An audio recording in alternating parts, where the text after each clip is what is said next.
ഹൃദയതാളം. രചന നൗഷി മലപ്പുറം. അവതരണം ഷാഹുൽ മലയിൽ. Editing Faisal C M Nooncheri. ഉമ്മി, എന്റെ ക്ലാസ്സിലെ ജയാന്റെ പപ്പി ഓൻക്ക് ദുബായിന്ന് എന്തൊക്കെയാ കൊണ്ടുവന്നിക്കണ അറിയോ? ഒരേ ടോയ്സും ചോക്ലേറ്റും ഒക്കെ. പിന്നെ സിയാനും എന്റെ പപ്പയും മമ്മിയും കൂടി നാളെ ടൂര് പോവാന്ന്. ഉമ്മി, ഈ ആദ്യമോന്റെ പപ്പിന്ന് ദുബായിന്ന് വരിക. ആദ്യമോന് പപ്പയെ കാണാൻ കൊതിയാവാ ഉമ്മി. എനിക്ക് വേണം എൻ്റെ പപ്പേൻ്റെ കൂടെ ടൂരിന് പോവാനും പപ്പയുടെ കൂടെ കളിക്കാനും ഒക്കെ. 4 വയസ്സുള്ള ആദിമോന്റെ പറച്ചിലും ചോദ്യവും ഒക്കെ കേട്ട് ജാസ്മിൻ വല്ലാതെയായി. അവൾ കാറ് റോഡിന്റെ അരികോട് ചേർത്ത് സൈഡാക്കി. തന്റെ നെഞ്ചിൽ രക്തം കിനിയുന്ന പോലെ ശരീരമാകെ തളർന്നു പോകുന്നു. തൊണ്ട വരളുന്നേന്ന് തോന്നിയപ്പോൾ ബാഗിൽ നിന്ന് ബോട്ടിലെടുത്ത് അല്പം വെള്ളം കുടിച്ചു. ഉമ്മി, നമ്മുടെ വീടെത്തിയില്ലല്ലോ, എന്തിനാ അവരെ നിർത്തിയേ? ആദിമോന്റെ ചോദ്യമാണ് അവളെ ചിന്തയിൽ നിന്ന് നിർത്തിയത്. ഏയ് ഒന്നുമില്ല മോനെ, ഉമ്മിക്ക് വല്ലാതെ അയച്ചപ്പോ വെള്ളം കുടിക്കാൻ സൈഡാക്കിയതാ. അവൾ കണ്ണുടച്ചുകൊണ്ട് മോനെ നോക്കി പറഞ്ഞു. ഈ മമ്മി എന്തിനാ കരീനെ? ആദ്യമോ പപ്പയെ ചോദിക്കുമ്പോഴേക്കും ഉമ്മി എന്തിനാ ഇങ്ങനെ കരീനെ? ഇല്ല മോനെ, ഉമ്മി കരഞ്ഞില്ല. ഉമ്മിയുടെ തക്കുവിന് എന്താ വേണ്ടേ? നമുക്ക് മാളി പോവാം. മോൻ ആവശ്യമുള്ള ഉമ്മി വാങ്ങിത്തരാലോ. ആ, അവൻ അതീവ സന്തോഷത്തോടെ പറഞ്ഞു. ജാസ്മിൻ ടൗണിലെ ഏറ്റവും വലിയ ഷോപ്പിംഗ് മാൾ ലക്ഷ്യമാക്കി വണ്ടി ഓടിച്ചു. യാത്രയിലുടനീളം ആദിമോന്റെ സങ്കടത്തോടെയുള്ള ചോദ്യവും തന്റെ ഭൂതകാല ഓർമ്മകളും അവളുടെ മനസ്സിൽ മിന്നിമറഞ്ഞുകൊണ്ടിരുന്നു. അങ്ങനെ അവർ മാളിലെത്തി. വിശാലമായ പാർക്കിംഗ് ഏരിയയിൽ കാർ പാർക്ക് ചെയ്ത് ആദിമോന്റെ കൈ പിടിച്ച് അവൾ നടന്നു. മോന് ഇഷ്ടപ്പെട്ടതെല്ലാം വാങ്ങി അവനൊരു കോണിൽ ചെന്നിരുന്നു. മോൻ കഴിക്കൂ കേട്ടോ, ഞാൻ ഉമ്മമാക്ക് വിളിച്ച് പറയട്ടെ. അവര് നമ്മളെ കാണാതെ വെറുതെ ബേജാറാവേ. ആദിമോൻ ഓരോന്ന് ആസ്വദിച്ച് കഴിക്കാൻ നോക്കി അവൾ ഇരുന്നു. അടുത്ത ടേബിളിൽ ഒരു കപ്പിൾസും ആദിയുടെ പ്രായമായ ഒരു കുട്ടിയും ഇരിക്കുന്നുണ്ടായിരുന്നു. ആ മോൻ അവന്റെ അച്ഛനുമായി കൊഞ്ചി കളിക്കുന്നു. ആദി നോക്കിക്കൊണ്ടിരുന്നു. അവന്റെ കണ്ണു പോയെടുത്ത് ജാസ്മിനും കണ്ണു വായിച്ചു. അവൾക്ക് വല്ലാത്ത നോവ് അനുഭവപ്പെട്ടു. മോനെ, ഉമ്മച്ചീനെ തക്കുണിന് എന്താടാ? അവൾ വേദന മറച്ചു പിടിച്ച് മോനെ തലോടിക്കൊണ്ട് ചോദിച്ചു. ഉമ്മി, ഓന്റെ പപ്പ എന്നാ വരിക? എനിക്കെന്റെ പപ്പയെ കാണാൻ പൂതിയാവുക. അവൾക്കാണെങ്കിൽ മനസ്സ് വേദനയിൽ പിടഞ്ഞു. സങ്കടം ചങ്കിൽ തറഞ്ഞു നിന്നിട്ട് ഒരക്ഷരം ഉരിയാടാനാവുന്നില്ല. റബ്ബേ, എൻ്റെ പൊന്നുമോൻ വല്ലാതെ നോവുന്നു. എൻ്റെ മോൻ്റെ ചോദ്യനെ വീർപ്പ് മുട്ടിക്കുന്നു. പാവൻ്റെ കുട്ടി. എൻ്റെ മോനൊരു നോക്ക് കാണാൻ പോലും നിൽക്കാതെ മോൻക്ക് വാപ്പാൻ്റെ ഒരു തലോടിൽ പോലും ഏൽക്കാൻ ഭാഗ്യമില്ലാണ്ട് ഒരിക്കലും തിരിച്ചു വരാൻ കഴിയാത്ത ലോകത്തേക്ക് പോയിന്ന് എങ്ങനെയാ റബ്ബേ ഞാൻ ഈ പൈതലിനോട് പറയുക? അവളുടെ കൽബ് പിടഞ്ഞു. മോനെ, അവളുള്ളിലെ സങ്കടമെല്ലാം മറച്ചിട്ട് അരുമയായി വിളിച്ചു. ഉമ്മീൻ്റെ തക്കുടുവിന് ഉമ്മയില്ലേടാ. മോൻ്റെ പപ്പയെ ഈ ഉമ്മയും മോനും ഉപ്പാപ്പയും ഉമ്മാമയൊക്കെ സ്നേഹിക്കുന്നതിനേക്കാളും പടച്ചോൻ സ്നേഹിച്ചു പോയി മോനെ. പടച്ചോന് പെരുത്തി ഇഷ്ടമായപ്പോ മൂപ്പര് കൊണ്ടുപോയി പപ്പയെ. അപ്പ എന്റെ ആദ്യമോനെയും ഉമ്മിനെയും പഠിച്ചോനെ ഇഷ്ടല്ലേ ഉമ്മി? നമ്മളെ പെരുത്തി ഇഷ്ടാ പടച്ചോന്. എന്നിട്ട് എന്താ പഠിച്ചോൻ നമ്മളെ കൊണ്ടുപോവാഞ്ഞേ? നമ്മളില്ലാതെ പടച്ചോനെ പപ്പയെ സ്നേഹിക്കാൻ ആദ്യമോനെ ഉമ്മി ഒറ്റയ്ക്ക് സ്നേഹിച്ചാൽ മതി എന്നാവും പടച്ചോൻ തീരുമാനിച്ചിരിക്കുന്നത്. അപ്പം മോൻ്റെ പപ്പ പടച്ചോൻ്റെ അടുത്തുണ്ട് കേട്ടോ. ഇൻഷാ അല്ലാഹ് നമ്മൾ വരുന്നത് കാത്തിരിക്കുന്നുണ്ടാവും. വേറെന്തോ ചോദിക്കാൻ നിൽക്കവേ അവളവനെ ഗെയിമിംഗ് സെക്ഷനിലോട്ട് കൊണ്ടുപോയി. അപ്പോഴാണ് മിസ്സേ. ജാസ്മിൻ തിരിഞ്ഞു നോക്കി. ഇസ. മിസ്സേ, ഇത് മിസ്സിന്റെ കുട്ടിയാണോ? അതെ. മോൾ ആരുടെ കൂടെ വന്നേ? പപ്പയുണ്ട്. അവൾ കുറച്ചപ്പുറത്ത് ഫോൺ ചെയ്യുന്ന അവളുടെ പപ്പയെ ചൂണ്ടിയിട്ട് പറഞ്ഞു. മിസ് എന്ന് വരാണ്ടോ ഇങ്ങോട്ട്? അപ്പോഴേക്ക് ഇസയുടെ പപ്പ അവർക്കടുത്തേക്ക് എത്തിയിരുന്നു. പപ്പ, ഇതാ എൻ്റെ പുതിയ മിസ്, ജാസ്മിൻ മിസ്. ഇസ ഒരു 3ാം ക്ലാസ് വിദ്യാർത്ഥിയാണ്. റാസിക്ക് ജാസ്മിനിലേക്കും മോനിലേക്കും കണ്ണു പായിക്കവേ അവൻ പോലും അറിയാതെ അവൻ്റെ ഹൃദയം വല്ലാതെ മിടിക്കാൻ തുടങ്ങി. അവൻ എങ്ങനെയൊക്കെയോ അത് മറച്ചു വെച്ചു. Hello, I am Raziq Hussain. Hello. Isa മോള് പറയാറുണ്ട് എപ്പോഴും മിസ്സിനെ കുറിച്ച്. അവൾ പ്രത്യേകിച്ച് മറുപടിയൊന്നും കൊടുത്തില്ല. ഇതിനിടയിൽ ഇസയും ആദിമോനും അത്യാവശ്യം കമ്പനിയായി. ഇസ ജാസ്മിയോട് സമ്മതം ചോദിച്ച് ആദിമോനെയും കൊണ്ട് ഗെയിമിംഗ് ഏരിയയിൽ ചെന്ന് പലതിലും ആസ്വദിച്ച് കളിച്ചുകൊണ്ടിരുന്നു. തന്നോട് മുന്നേ പപ്പയെക്കുറിച്ച് സങ്കടത്തോടെ ചോദിച്ച മോൻ മതിമറന്ന് ഇസയുടെ കൂടെ കളിക്കുന്നു നോക്കിയിരുന്നു. മിസ്, അവർ നല്ല കൂട്ടായല്ലോ. ആദിമോനും ഇസമോളും കളിക്കുന്ന ആസ്വദിച്ചുകൊണ്ടിരിക്കുന്ന ജാസ്മിയോട് റാസിക്ക് പറഞ്ഞു. അതെ, അവൾ മറുപടി ഒതുക്കി. മിസ്സേ, മോളെങ്ങനെയാ ക്ലാസ്സിൽ? അല്ല, വീട്ടിൽ വലിയ ശ്രദ്ധ കൊടുക്കാൻ ആരുമില്ല. എൻ്റെ ഉമ്മ മാത്രമേ ഉള്ളൂ. എനിക്ക് ഈ ബിസിനസ് തിരക്കൊക്കെ കാരണം അവളെ പഠിത്തത്തിലൊന്ന് ഹെൽപ്പ് ചെയ്യാനും കെയർ ചെയ്യാനും കഴിയാറില്ല. ഏയ്, മോള് ഉഷാറാ, നല്ല സ്മാർട്ട് കുട്ടിയായി ഇസ. വേറൊന്നും അവൾ പറയാനോ ചോദിക്കാനോ പോയില്ല. അവൾക്ക് സംസാരിക്കാൻ തീരെ ഇഷ്ടമില്ല എന്ന് മനസ്സിലാക്കി അവനും പിൻവലിഞ്ഞു. വേറൊരു ചെയറിൽ പോയിരുന്ന് ഫോണിൽ ഓരോ നോക്കാൻ തുടങ്ങി. ജാസ്മിൻ അതൊരു ആശ്വാസമായി. ജാസ്മിൻ അവർ കളിക്കുന്നിടത്തേക്ക് പോയി അവരെ സപ്പോർട്ട് ചെയ്തുകൊണ്ടിരുന്നു. അതിനിടയിൽ റാസിക്ക് അവളെ ആദ്യം നോക്കുന്നത് അവൾ അറിഞ്ഞില്ല. അല്ലോ, എനിക്ക് എന്താ പറ്റിയേ? ആ ഉമ്മാനെയും മോനെയും കണ്ടിട്ട് എന്തൊക്കെയോ ഒരു സ്പാർക്ക്. അവരെൻ്റെ ആരൊക്കെയോ ആണെന്ന ഫീലിങ്സ്. അവരെ രണ്ടാളെയും ചേർത്ത് പിടിക്കാൻ എൻ്റെ ഹൃദയം തുടിക്കുന്നു. എന്താ റബ്ബേ, എന്താ എനിക്ക് പറ്റിയേ? അവളെന്നെ ഇട്ടേച്ച് പോയതിൽ പിന്നെ ഒരു പെണ്ണിനോട് എനിക്കൊരു തരത്തിലുള്ള ഫീലിങ്സ് ഉണ്ടായിട്ടില്ല. പപ്പയും അമ്മയും എത്രയോ പ്രപ്പോസൽ കൊണ്ടുവന്നിട്ടും ഞാനൊന്നും മൈൻഡാക്കാനേ പോയിട്ടില്ല. പിന്നെ ഇപ്പം തനിക്ക് ഈ കുട്ടിയോട് തോന്നുന്ന വികാരം, അതെന്താണ് റബ്ബേ? ആ മോനെയാണെങ്കിൽ എടുത്ത് തുരുതുരെ മുത്തം കൊടുക്കാൻ തോന്നുന്നുണ്ട്. ഞാൻ എത്രയോ കുട്ടികളെ പലപ്പോഴും കാണുന്നു, എന്നിട്ട് എനിക്കൊന്നും തോന്നാറില്ലല്ലോ. ഇപ്പം ഞാൻ എൻ്റെ ലൈഫിൽ ആദ്യമായിട്ട് കാണുകയാണ് ഇവരെ. എന്നിട്ട് എന്താ എനിക്ക് ഇങ്ങനെയൊക്കെ തോന്നാൻ? അവൻ മനസ്സിൽ ചോദിച്ചുകൊണ്ടേയിരുന്നു. അല്ലോ, ഞാൻ എന്തൊക്കെയാണ് ചിന്തിച്ചുകൊണ്ടിരിക്കുന്നത്? അവളൊരുത്തിൻ്റെ ഭാര്യയായിരിക്കില്ലേ? അവൻ ചിന്തകൾക്ക് കടിഞ്ഞാണിട്ട് എഴുന്നേറ്റു. അപ്പോഴേക്കും കളിയൊക്കെ മതിയാക്കി അവരും വരുന്നുണ്ടായിരുന്നു. പപ്പ, ആദ്യമോനോടുണ്ടായപ്പോൾ നല്ല രസമുണ്ട് കളിക്കാൻ. നമുക്കിനി എന്നും വരണം കേട്ടോ. ഞാൻ മിസ്സിനെ പറഞ്ഞ് സമ്മതിപ്പിച്ചിട്ടുണ്ട്. സ്കൂൾ വിട്ട് ഞാനും മിസ്സിൻ്റെ കൂടി ഇങ്ങോട്ട് വന്നിട്ട് ആദ്യമോനും ഞാനിവിടെ കൊതിതീരോളം കളിച്ചുകൊണ്ട്, എന്നിട്ട് പപ്പ കളിയൊക്കെ കഴിഞ്ഞിട്ട് എന്നെ പിക്ക് ചെയ്യാൻ വന്നാൽ മതി. ഓക്കെ? ആ കാന്താരി, നീ ആളുകൊള്ളാലോ. എല്ലാം തന്നെ പ്ലാനിട്ട് വെച്ചാൽ മതിയോ? അവർക്ക് മിസ്സിന് ബുദ്ധിമുട്ടാവും മോളെ. നമുക്ക് പപ്പ ഫ്രീ ആകുമ്പോഴേക്ക് വരാം, റാസിക്ക് പറഞ്ഞു. ഇല്ല പപ്പ, മിസ് എന്നെ ഞാൻ പറഞ്ഞപ്പോൾ സമ്മതിച്ചാ നമുക്ക് വരാന്ന്. റാസിക്ക് ചോദ്യപാതിൽ ജാസ്മിനെ നോക്കി. സ്കൂൾ വിട്ടിരുന്ന ടൈം ഇവരെയും കൂട്ടി വരാമെന്ന് കരുതി. അവൾ പറഞ്ഞു നിർത്തി. ഓക്കെ, എന്നങ്ങനെ ചെയ്യാം. പിന്നെ ഞാൻ വന്ന് പിക്ക് ചെയ്യാം. ശരി, എന്നാ ഞങ്ങൾ ഇറങ്ങട്ടെ. എങ്ങനെയാ പോകുന്നത്? മിസ്സിന് ഹസ്ബൻഡ് ഉണ്ടോ? ഞാൻ കൊണ്ടുവിടാം. ജാസ്മിൻ ആദ്യമേനെയും കൂട്ടി നടക്കാനൊരുങ്ങവേ റാസിക്ക് ചോദിച്ചു. അത് ചോദിക്കവേ റാസിക്കിന്റെ ഹൃദയം ശക്തിയിൽ തുളുമ്പി. അവനൊന്ന് നെഞ്ചിൽ കൈവച്ചു. പതിയെ പഴയ രീതിയിൽ തന്നെയായി. ഏയ് വേണ്ട, എൻ്റെ അടുത്ത് കാറുണ്ട്. ശരി, എന്നാ പോട്ടെ ടൈസമോളെ. ഓക്കെ. അവർ പോകുന്നു നോക്കി റാസിക്ക് ഇസമോൾ നിന്നു. എന്നാ മോളൂ, നമുക്ക് പോയാലോ? ഓക്കെ പപ്പ. അവരും വീട് ലക്ഷ്യമാക്കി യാത്രയായി. വീടെത്തി വണ്ടി പോർച്ചിൽ നിർത്തി ഉമ്മമാക്ക് വാങ്ങിയ സ്പെഷ്യലുകളുമായി ഇസമോൾ വേഗം ഇറങ്ങി. അവൾക്ക് ഇന്നുണ്ടായ വിശേഷങ്ങളൊക്കെ ഉമ്മമ്മയോട് പങ്കുവെക്കാനുണ്ടായിരുന്നു. റാസിക്കിന്റെ ഉമ്മ അവർ വരുന്ന കാത്ത് സീറ്റോട്ടിൽ തന്നെ ഇരിക്കുന്നുണ്ടായിരുന്നു. ഇസ വേഗം അവിടെ മടിത്തട്ടിൽ ചെന്നിരുന്ന് വാതോരാതെ വിശേഷങ്ങൾ പറയാൻ തുടങ്ങി. അവർ ആ മോൾക്കനുസരിച്ച് തലയാട്ടി ആശ്ചര്യത്തോടെ ഓരോന്ന് കേട്ടും സംശയം തീർത്തുകൊണ്ടിരുന്നു. മമ്മ, പേരക്കുട്ടി ഡെയിലി എനിക്കുള്ള പണിയും വാങ്ങിച്ചിട്ടാണ് വന്നിരിക്കുന്നത്. ആ, അതൊന്നും സാരമില്ല. എപ്പോഴും ബിസിനസ് തിരക്കെന്നൊക്കെ പറഞ്ഞിരിക്കുന്നത് നിനക്ക് അതൊക്കെ നല്ലതാ. മമ്മ, ആയിഷുമ്മയോടെ പോയി? ഞങ്ങളെ കണ്ട ഓടി വരണ്ടാണല്ലോ. ആ മോനെ, ആയിഷുമാന്റെ മോള് വന്നിട്ടുണ്ടെന്ന് പറഞ്ഞ് വിളിച്ചിരുന്നു. പെട്ടെന്ന് വീട് വരെ പോവേണ്ടി വന്നു. 2 ദിവസം കഴിഞ്ഞിട്ട് വരാന്നാ പറഞ്ഞ്. അപ്പം മമ്മ ഒറ്റക്കായിരുന്നോ ഇത്രയും നേരം? അതിനെന്താ റാസി, ഇവിടെ എന്താ പേടിക്കാൻ? പപ്പ വിളിച്ചിരുന്നു. അപ്പം ഞാൻ ഫോൺ കൊണ്ട് ഇവിടെ സംസാരിച്ചിരിക്കായിരുന്നു. ആഹാ, അപ്പൊ ഒറ്റയ്ക്കിരുന്ന് കെട്ടിയനോട് സൊള്ളുമായിരുന്നല്ലേ എന്നും പറഞ്ഞ അവർ ചിരിയോടെ കയ്യൂങ്ങി. മോനെ, ഫ്രഷ് ആയിട്ട് വാ. മോളെ ഞാൻ ഫ്രഷ് ആക്കാം, എന്നിട്ട് ഭക്ഷണം കഴിക്കാം. മമ്മ ഞങ്ങൾ കഴിച്ചിട്ടാ വന്നേ. മമ്മക്കുള്ളും കൊണ്ടുവന്നിട്ടുണ്ട്. മമ്മ കഴിച്ചോ? ഞങ്ങൾ ഫ്രഷ് ആവട്ടെ. മോളെ വാ, അപ്പൊ കുളിപ്പിച്ചേരാം, എന്നിട്ട് ഹോംവർക്ക് ചെയ്യണ്ടേ? ഇസമോളും അടിച്ചിരുന്നു. ആഹാ, ഇതുവരെ 100 കയ്യും കാലായിരുന്നല്ലോ. ഇപ്പൊ കുളിക്കാനും ഹോംവർക്ക് ചെയ്യാനും പറഞ്ഞപ്പോ കണ്ടില്ലേ? എന്നെ ഉമ്മ കുളിപ്പിച്ചാൽ മതി. ഓക്കെ, ആര് കുളിപ്പിച്ചാലും കുഴപ്പമില്ല. കുളിക്കാണ്ട് ഹോംവർക്ക് ചെയ്യാണ്ട് ഉറങ്ങാൻ പറ്റൂല. അതും പറഞ്ഞ റൂമിലോട്ട് പോയി. മോളെയും തെരഞ്ഞുപോയി. റസീമ മോളെ ഹോംവർക്ക് ചെയ്യിക്കുന്നുണ്ടായിരുന്നു. റാസി അവിടെ അടുത്തിരുന്നിരുന്നു. മമ്മ, ഡിന്നർ കഴിച്ചോ? കഴിച്ചു മോനെ. പിന്നെ നാളെ നമ്മുടെ സനയും മക്കളും വരുന്നുണ്ട്. മോർണിംഗ് ഫ്ലൈറ്റിനാണ് വരുന്നത്.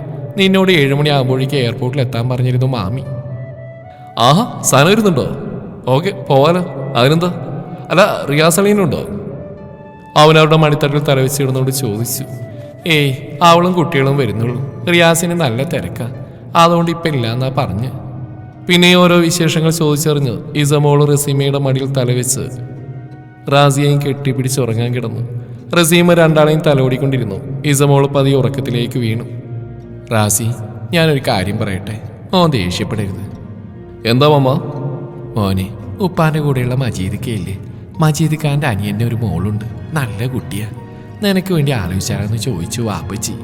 മമ്മ എത്ര പ്രാവശ്യം ഞാൻ പറഞ്ഞു എനിക്കിനി ഒരു പെണ്ണിനെ ആലോചിക്കണ്ടെന്ന്. അന്ന് മമ്മയുടെ നിർബന്ധത്തിനല്ലേ ഞാൻ കിട്ടിയത്. എന്നിട്ടിപ്പോൾ എന്തായി?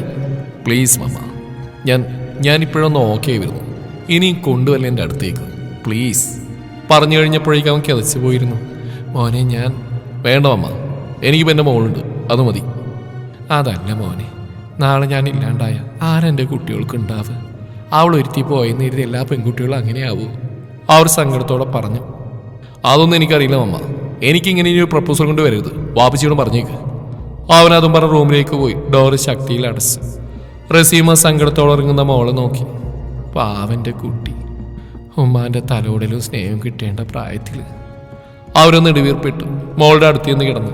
കഴിഞ്ഞ കാര്യങ്ങളെല്ലാം അവരുടെ മനസ്സിലൂടെ കടന്നുപോയി. അവർ മോളെ പുതപ്പിച്ച് ലേറ്റ് അണച്ച് ഉറങ്ങാനൊരുങ്ങി.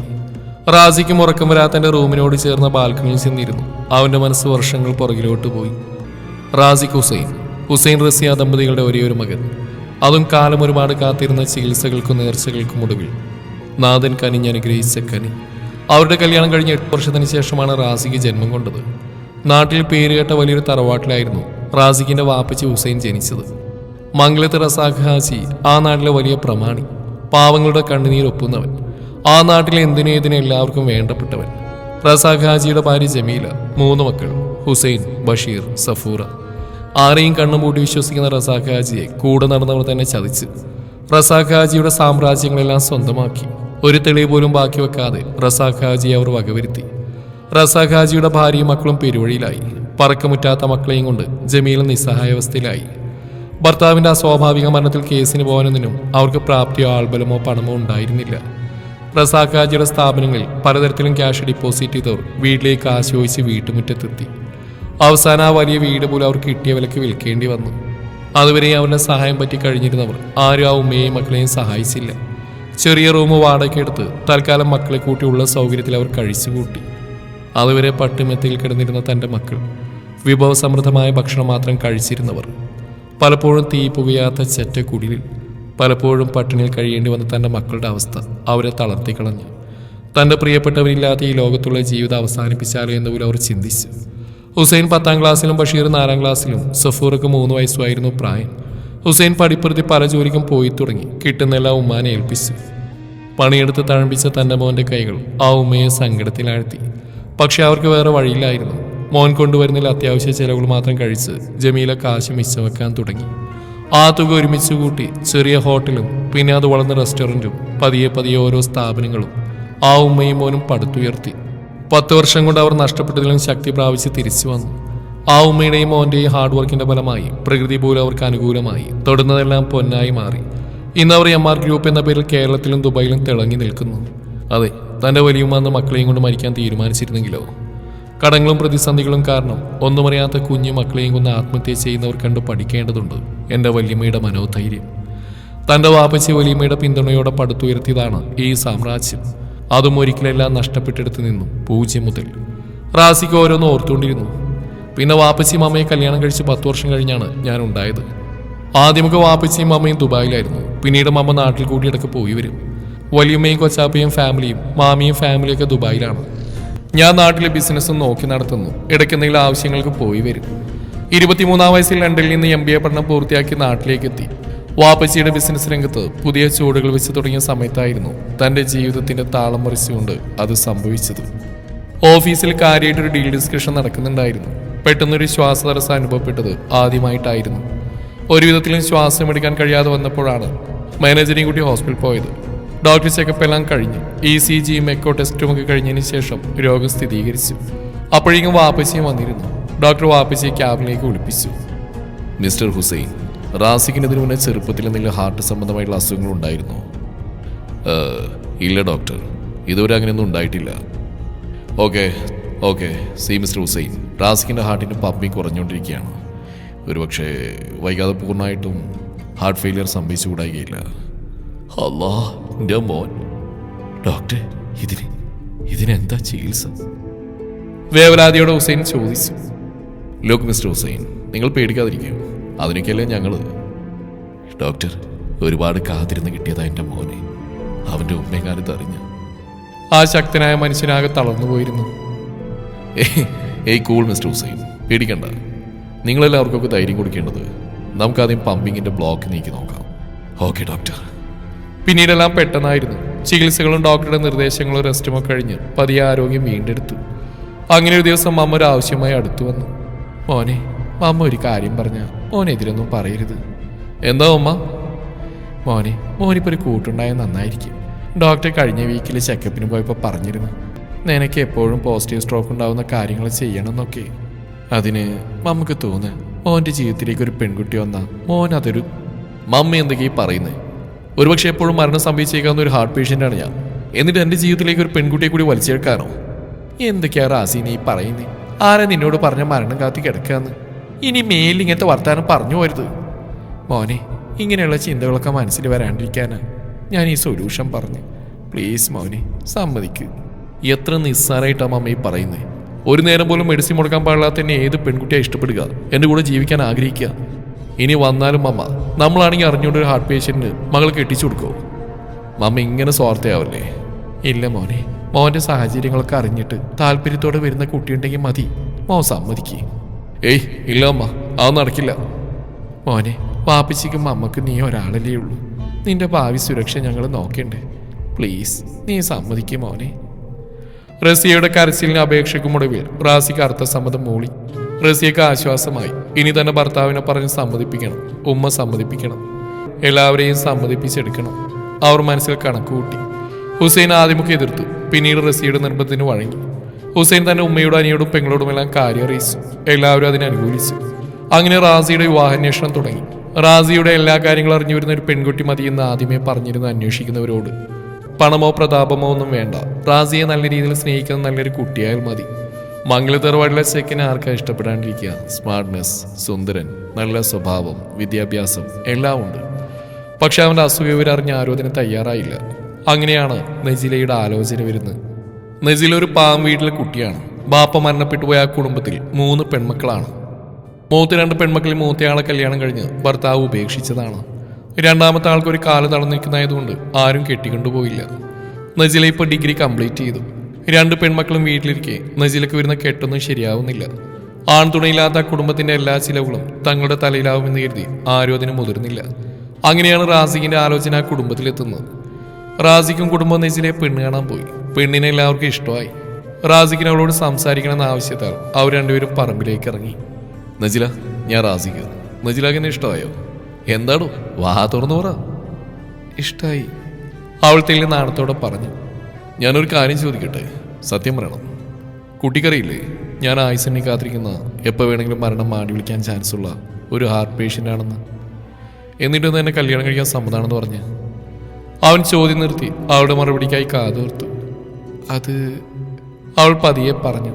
ആരെവിടെ എത്തിയ ആയുസിന് ഗ്യാരണ്ടി ഉള്ളവർ? ഒരസുഖമില്ലാത്തവർ നിന്ന നിൽപ്പിൽ കുഴഞ്ഞു വീണ് മരിക്കുന്നില്ലേ? പിന്നെ ഇക്കാര്യം മുൻകൂട്ടി അറിയാൻ സാധിച്ചു. സോ അതിനുള്ള പരിഹാരമാർഗങ്ങൾ സ്വീകരിക്കാനും കഴിഞ്ഞില്ല. എത്രയോ ചെറുപ്പക്കാർ അവരുടെ ശരീരത്തിൽ പടർന്നു കയറിയ അസുഖങ്ങൾ അറിയാതെ മരണപ്പെടുന്നു. അത് വെച്ച് നോക്കുകയാണെങ്കിൽ റാസിക്ക് ഭാഗ്യം ചെയ്ത ആളല്ലേ? പെട്ടെന്ന് കണ്ടുപിടിച്ച് വേണ്ട ട്രീറ്റ്മെൻറ്റ് എടുക്കാനും സാധിച്ചില്ലേ? അവൾ പറഞ്ഞു നിർത്തി. അവിടെ ആ പക്വതയോടെയുള്ള ആ മറുപടി റാസിക്കിനെ നന്നേ ഇഷ്ടപ്പെട്ടു. അവൻ അവളോട് വലിയ ബഹുമാനം തോന്നി. റാസിക്ക് പേടിക്കേണ്ട, ആ ഹൃദയം എന്നും എൻ്റെ കയ്യിൽ സുരക്ഷിതമായിരിക്കും. അവൻ അവളെ നന്നേ ഇഷ്ടപ്പെട്ടു. അവളുടെ ആ സംസാര രീതിയും ശൈലിയും ഒക്കെ. ഓഹ് സമാധാനമായി. എനിക്ക് എല്ലാം അറിഞ്ഞ് എന്നെ സ്വീകരിക്കുന്ന കുട്ടിയെ മതി എന്നുകൊണ്ടാണ് ഞാൻ ഇത്രയൊക്കെ പറഞ്ഞ്. ഇൻഷാ അല്ലാ ഞാൻ വൈകാതെ തന്നെ വരും എൻ്റെ മഹറുമായിട്ട് എൻ്റെ ഈ ഹൃദയം അങ്ങ് ഏൽപ്പിക്കാൻ. പിന്നീട് കല്യാണൊരുക്കങ്ങളായി. നജിലയുടെ വീട്ടിലേക്ക് ആവശ്യമുള്ളതെല്ലാം മംഗലത്തിന് എത്തിച്ചു കൊടുത്തു. നാട് നീളെയുള്ള ആഘോഷമാക്കി. എല്ലാ യത്തീംഖാന അഗതി മന്ദിരങ്ങളിലേക്കെല്ലാം ഭക്ഷണം കൊടുത്ത് എല്ലാം കൊണ്ടും ഭംഗിയായി ആ കല്യാണം കഴിഞ്ഞു. റാസിക്ക് നജില ദമ്പതികൾ സന്തോഷത്തോടെ ജീവിതം ആരംഭിച്ചു. പെട്ടെന്നായിരുന്നു റാസിക്കിന്റെ ഫോൺ ശബ്ദിച്ച്. അവൻ ചിന്തകൾക്ക് വിരാമിട്ട് ഫോൺ എടുത്തു. വാപ്പച്ചിയുടെ പെങ്ങളാണ് മാമി.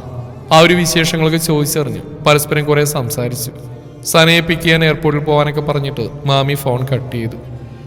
ഓരോന്നോർത്ത് ടൈം പോയത് അറിഞ്ഞില്ല. ഇസമോളും അമ്മയുടെ അടുത്താണെന്ന് ഓർമ്മ വന്നപ്പോൾ അവൻ അമ്മയുടെ റൂമിലേക്ക് പോയി. രണ്ടാളും നല്ല ഉറക്കത്തിലാണ്. പാവൻ്റെ മോള് 6 വയസ്സായിപ്പോൾ. 2 വയസ്സായിരുന്നു അവൾ ഞങ്ങൾ ഇട്ടുകൊണ്ട് പോകുമ്പോൾ. അവൻ ഇസമോളുടെ നെറ്റിയിലൊരു ഉമ്മ കൊടുത്ത് മമ്മയുടെ മുഖത്തേക്ക് നോക്കി. പാവം, എത്ര വേദന ഉണ്ടാവാം മനസ്സിൽ. കാലം കുറെ കാത്തു കിട്ടിയ മോന് പെട്ടെന്ന് അസുഖം. ആ മോൻ്റെ ജീവിതവും പരാജയപ്പെട്ടു.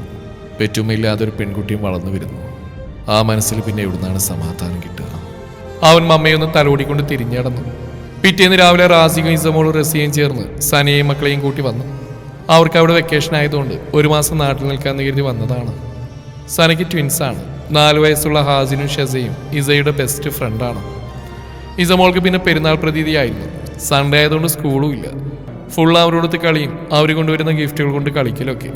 കുറച്ച് ചോക്ലേറ്റും ടോയ്സും ഇസമോൾ ആദ്യമോൻ എടുത്തു വെക്കാൻ മറന്നില്ല. സനയെയും മക്കളെയും റസിയെ നല്ല രീതിയിൽ തന്നെ കെയർ ചെയ്തിരുന്നു. അങ്ങനെ ആ ദിവസം നല്ല ആഘോഷത്തോടെ കഴിഞ്ഞുപോയി. പിറ്റേന്ന് ഇസമോൾക്ക് സ്കൂളിൽ പോകാൻ മടി വന്നു. പിന്നെ ആദ്യമോൻ എടുത്തു വെച്ച ഗിഫ്റ്റ് ആലോചിച്ചപ്പോൾ ഇൻട്രസ്റ്റ് വന്നു. സ്കൂളിൽ പോകാൻ റെഡിയാവാൻ തുടങ്ങി. സനയായിരുന്നു അവളെ റെഡിയാക്കിയത്. ആഹാ, പപ്പയുടെ കുട്ടി ഇന്ന് സുന്ദരിയായിട്ടുണ്ടല്ലോ. ആ, ഇന്ന് സനയാൻറ്റിയ മോളെ ഒരുക്കിയേ. ആഹാ, അടിപൊളി. എന്നാ വാ പോ, പപ്പയ്ക്ക് ലേറ്റാവും. ഡേയ്, നീ വരുന്ന ഓഫീസിലേക്ക് കുറേ ആ വഴിയൊക്കെ വന്നിട്ട് റാജി സനയോട് ചോദിച്ചു. ഏയ്, ഞാൻ പിന്നെ വരാം. ഇന്നേ ഞാൻ എൻ്റെ ആൻറ്റിയുടെ നാടൻ കയ്പിനൊന്ന് ആസ്വദിക്കട്ടെ, അല്ലേ ആൻറ്റി? സന റസിയുടെ തോളിലൂടെ കൈയിട്ടുകൊണ്ട് പറഞ്ഞു. ആ ഉവ് എന്റെ മമ്മയും കൂടി തിന്നേക്കല്ലേ, ബാക്കി വെച്ചേക്കണേ. ഡീ, നിനക്ക് റിയാസളിയൊന്നും കഴിക്കാൻ തരാറില്ലേ? നീ പോടാ. ഓക്കെ ശരി, ഞങ്ങൾ പോണു. വാ മോളെ. റാസി ഇസമോളെ കൈപിടിച്ച് കാറിൽ കയറി അവർ യാത്ര പറഞ്ഞു പോയി. അവരുടെ കളിയും ചിരിയുമെല്ലാം ആസ്വദിക്കുകയായിരുന്നു റസിയ. ചെറുപ്പം തൊട്ടേ റാസിയും സനയും ഇങ്ങനെയാണ്. റാസിയേക്കാൾ 5 വയസ്സിനുള്ളതാണ് സന. എന്നാലും രണ്ടുപേരും ഒപ്പക്കാരെ പോലെയായിരുന്നു. ആൻറ്റി, റാസി ഇപ്പോൾ കുറേ ഓക്കെ ആയല്ലേ? അന്ന് നെജില പോയത് പിന്നെ ഇപ്പോഴാ ഞാൻ അവനെ ഇത്ര തെളിച്ചത്തോടെ കാണാൻ തുടങ്ങിയത്. ആ മോളെ, പാവന്റെ മോൻ കുറേ അനുഭവിച്ചു. എത്രയധികം സ്നേഹിച്ച എൻ്റെ കുട്ടി അവളെ. എന്നിട്ടും അതൊക്കെ തട്ടിത്തെറിപ്പിച്ചല്ലേ അവള്. എന്തിന്? അവള് നൊന്തുപെറ്റ മോളെ കൂടി ഓർക്കാതെയല്ലേ. പാവന്റെ കുട്ടി ഒരു ഉമ്മാന്റെ സ്നേഹം കിട്ടാൻ ഭാഗ്യമില്ലാണ്ട് പോയല്ലോ. റാസിയെയും മോളെയും പൊന്നുപോലെ നോക്കുന്നൊരു പെണ്ണ് വരും ആൻറ്റി. എവിടെ മോളെ, അതിനവൻ സമ്മതിക്കണ്ടേ? ഞാൻ കുറേ ആയി റാസിയുടെ പുറകെ നടക്കണു. വിഷമിക്കലേ ആൻറ്റി, നമുക്ക് സെറ്റാക്കാം. അവനെ കൊണ്ട് പെണ്ണ് ഇട്ടിച്ചിട്ട് ഞാൻ അടങ്ങും. അവൾ ആശ്വസിപ്പിച്ചു. അങ്ങനെ അന്നത്തെ ക്ലാസ് കഴിഞ്ഞു. ജാസ്മി ആദിമോനെ കൊണ്ട് മാളിലേക്ക് പോകാൻ നേറ്റിരുന്നു. ഇസയും വിളിച്ചു. ഇസയും പോവാൻ റെഡി. മാളിലേക്ക് പോകുന്ന കാര്യം ജാസ്മിയുടെ ഫോണിൽ നിന്ന് ഇസ റാസിക്ക് വിളിച്ച് പറഞ്ഞു. കളി കഴിഞ്ഞിട്ട് പിക്ക് ചെയ്യാൻ വരാമെന്ന് റാസിയും പറഞ്ഞു. പോകുന്ന വഴിക്ക് ഇസ ആദിമോന് കൊണ്ടുവന്ന ഗിഫ്റ്റൊക്കെ കൊടുത്തു. ആദിമോന് ഒരുപാട് സന്തോഷമായി. അവർ മാളിലെത്തി എന്റർടൈൻമെന്റിൽ ഏർപ്പെട്ടു. ജാസ്മിൻ അവരുടെ കളിയൊക്കെ കണ്ട് ഒരു കോർണറിൽ ഇരിപ്പുറപ്പിച്ചു. ആ വിളികേട്ട ഭാഗത്തേക്ക് നോക്കിയതും ജാസിയുടെ മുഖം സന്തോഷത്താൽ വിടർന്നു. ജാസി? വിളികേട്ട ഭാഗത്തേക്ക് നോക്കിയതും ജാസ്മിന്റെ മുഖം സന്തോഷത്താൽ വിടർന്നു. സന, നീ എങ്ങനെ ഇവിടെ? ഞാൻ വെറുതെ, ഇത് ഞങ്ങളുടെ ഷോപ്പാണ്ടി, അപ്പൊ ഒന്ന് കയറി കുറച്ച് ഷോപ്പിംഗ് നടത്തി, അവൾ ചിരിയോടെ പറഞ്ഞു. അല്ല, നീ ഒറ്റക്കാണോ വന്നേ? അല്ലടി, എൻ്റെ മോനുണ്ട്. എന്ത് കോഹോലാടി ഇത്? അല്ല, നിന്റെ വിശേഷങ്ങളൊക്കെ പറ. അൽഹംദുലില്ലാ, സുഖം തന്നെ. ഞാനിവിടെ സ്കൂളിലായിട്ട് വർക്ക് ചെയ്യുക. നീ എന്നാ ദുബൈയിൽ നിന്ന് വന്ന്? നിന്റെ മക്കളൊക്കെ എവിടെയാ? നിന്റെ വിശേഷങ്ങളൊക്കെ പറ. അവർ സംസാരിച്ചിരിക്കുന്ന കണ്ടുകൊണ്ടാണ് റാസിക്ക് അങ്ങോട്ട് വന്നത്. റാസിക്കിന് ജാസ്മിയെ കണ്ടപ്പോൾ അന്നുണ്ടായ കാര്യങ്ങളൊക്കെ അനുഭവപ്പെട്ടു. ആ സന, നീ എപ്പോഴും ഇങ്ങോട്ട് വന്ന്? നിങ്ങൾ നേരത്തെ പരിചയമുണ്ടോ? ആഹാ, ബെസ്റ്റ് ചോദ്യം. പരിചയം ഉണ്ടോന്നോ? എൻ്റെ ചെറുപ്പം തൊട്ട് +2 വരെ ഞങ്ങൾ കട്ട ഫ്രണ്ട്സ് ആയിരുന്നു. പിന്നെ രണ്ടാളുടെയും കല്യാണം കഴിഞ്ഞപ്പോൾ ചെറുതായിട്ടൊന്ന് കുറഞ്ഞു. എന്നാൽ ഇടയ്ക്ക് കോണ്ടാക്ട് ഉണ്ടായിരുന്നു. 2 വർഷമായിട്ട് തീരെയില്ല. സനാൻറ്റിന്ന് വിളിച്ച് ഈസ് ഓടി വന്നു. കൂടെ ആദ്യം. മിസ്സേ, ഇതാണ് എൻ്റെ സനാൻറ്റി. ആൻറ്റി കൊണ്ടുവന്നതാ ഈ ചോക്ലേറ്റും ടോയ്സൊക്കെ. ആഹാ. പിന്നെ അവർ കുറെ സംസാരിച്ചു. സന ജാസ്മിയുടെ നമ്പരും വാങ്ങി. എല്ലാവരും പിരിഞ്ഞു പോന്നു. ഇതിനിടയിലെല്ലാം റാസിക്കിന് ആദിമോനും ജാസ്മി അരിയിലുണ്ടായപ്പോഴൊക്കെ എന്താണെന്നറിയാത്തൊരു ഫീലിംഗ്. ഹൃദയം പതിവിലും വിപരീതമായി ശക്തിയിൽ മിടിക്കുന്നു. പോകുന്ന വഴിക്ക് റാസി സനയോട് ജാസ്മിയെ കുറിച്ച് ചോദിച്ചു. എന്താടാ അങ്ങോട്ടൊരു സ്പാർക്ക്? ഞാനറിയാമല്ലേ ചുറ്റിക്കളി ഉണ്ടോടാ? ഏയ് വെറുതെ. ഇസമോളുടെ ക്ലാസ് ടീച്ചർ അല്ലേ? ആളുമെല്ലാം സംസാരിക്കുന്ന ടൈപ്പില്ലെന്ന് തോന്നുന്നു അല്ലേ? ഏയ് അല്ലടാ ജാസി, അവിടെ അനുഭവങ്ങളാടാ അവൾ ഇങ്ങനെയാക്കി തീർത്ത്. എൻ്റെ ജാസി ഇങ്ങനെയൊന്നും അല്ലായിരുന്നു, അവൾ വേദനയോടെ പറഞ്ഞു. റാസി, നിനക്കറിയോടാ അവൾ ഈ ചെറുപ്രായത്തിൽ തന്നെ എന്തെല്ലാം അനുഭവിച്ചെന്നറിയോ? എൻ്റെ അതേ ഏജുള്ളൂടാ അവൾക്കും, 23 വയസ്സ്. സനയുടെ വാക്കുകൾ കേട്ടപ്പോൾ എന്തിനെന്നറിയാതെ അവൻ്റെ മനസ്സിൽ വല്ലാത്ത നീറ്റൽ അനുഭവപ്പെട്ടു. എന്തായിരിക്കാം അവളുടെ ലൈഫിൽ സംഭവിച്ചെന്നറിയാൻ അവന് ആകാംക്ഷയായി. സന, എന്താണ് ജാസ്മിൻ ഇതിന് മാത്രം? എന്താണെന്നറിയില്ലടി, എനിക്ക് ആ മോനെ കാണുമ്പോൾ വല്ലാത്തൊരു നോവ്. അവൻ ആരാന്നോ എന്താണെന്ന് എനിക്കറിയില്ല. എന്നിട്ട് എന്തൊക്കെയോ എവിടേക്കോ എനിക്ക് അവരോട് ഒരു ആത്മബന്ധമുള്ള പോലെ. തെറ്റാണെന്നറിയാം, അവളൊരുവൻ്റെ ഭാര്യയായിരിക്കാം, ആദ്യമോൻ അയാളുടെ മോനാവാം. പക്ഷേ എനിക്കെന്താ അവരോട് അറിയില്ല. അത് പറഞ്ഞു നിർത്താനിടയില്ലാതെ അവൻ്റെ ഹൃദയം ശക്തിയിലൊന്ന് തുളുമ്പി. അവൻ നെഞ്ചിൽ കൈവെക്കുന്നുണ്ട് പരിഭ്രമത്തോടെ സന ചോദിച്ചു. എന്താ റാസി, എന്തു പറ്റി? ഏയ് ഒന്നുമില്ലടി, 2 ദിവസമായിട്ട് നെഞ്ചിന് ചിരടൈമോല്ലാത്ത പെടപ്പ് വല്ലാണ്ട് മിടിച്ചോണ്ടിരിക്കുക. എന്നിട്ട് നീ ചെക്കപ്പ് ചെയ്തോടാ? പഴയ എന്തെങ്കിലും? ഇല്ല, അതിന് മാത്രമൊന്നുമില്ലടി. എന്നാലും നോക്കണം. അത് വിട്, നീ പറ, അവൾക്ക് എന്താ പറ്റിയെന്ന്. അവളുടെ ഹസ്ബൻഡ്, ആദിയുടെ ഫാദർ. അവൻ പറഞ്ഞു നിർത്തി. He's no more. ഒരു ഞെട്ടിലോടെ റാസി ചോദിച്ചു. അപ്പോഴും അവൻ്റെ ഹൃദയം ശക്തിയിൽ മിടിക്കാൻ തുടങ്ങി. Yes, he died in an accident before 4 years. Razi ഉപ്പ കൂടെ പോയതോടെ ജാസിയുടെ ജീവിതം ഇരുളടഞ്ഞു. ആ 3 വയസ്സുകാരി ആ വീട്ടിൽ അന്യായി. അവളുടെ ഉപ്പയുടെ ജ്യേഷ്ഠന്റെ ഭാര്യ സുലൈഖ അവരൊരിക്കൽ പോലും ആ കുട്ടിയുടെ ഒരു അലിവോ സ്നേഹം കാണിച്ചിട്ടില്ല. അവളുടെ ഉപ്പയുടെ രാജകുമാരിയെ കഴിഞ്ഞ ജാസിയെ പലപ്പോഴും ഭക്ഷണം പോലും കൊടുക്കാതെ അവർ പട്ടിണിക്കിട്ടു. ഉപ്പയുടെ നെഞ്ചിൽ ചൂടേറ്റ് മാത്രം ഉറങ്ങിയിരുന്ന ആ കുഞ്ഞുമോളെ മൂത്രമൊഴിക്കുമെന്ന പേരും പറഞ്ഞ് വെറും നിലത്ത് ഒറ്റയ്ക്ക് കിടത്തും. പലപ്പോഴും രാത്രിയിൽ ആ വീട്ടിൽ നിന്ന് ജാസിയുടെ കരച്ചിൽ കേട്ടിട്ട് എൻ്റെ ഉമ്മമ്മ പോയി നോക്കാറുണ്ട്. അപ്പോൾ അവരുടെ 6 വയസ്സുള്ള മൂത്തമോള് പറഞ്ഞതാ വലിയമാരുടേതൊക്കെ. അപ്പോൾ ഉമ്മമ്മ ഞങ്ങളുടെ വീട്ടിലേക്ക് കൊണ്ടുവന്ന് ഉമ്മമാരുടെ കൂടെ കിടത്തിയവർക്കും ജാസിയെ.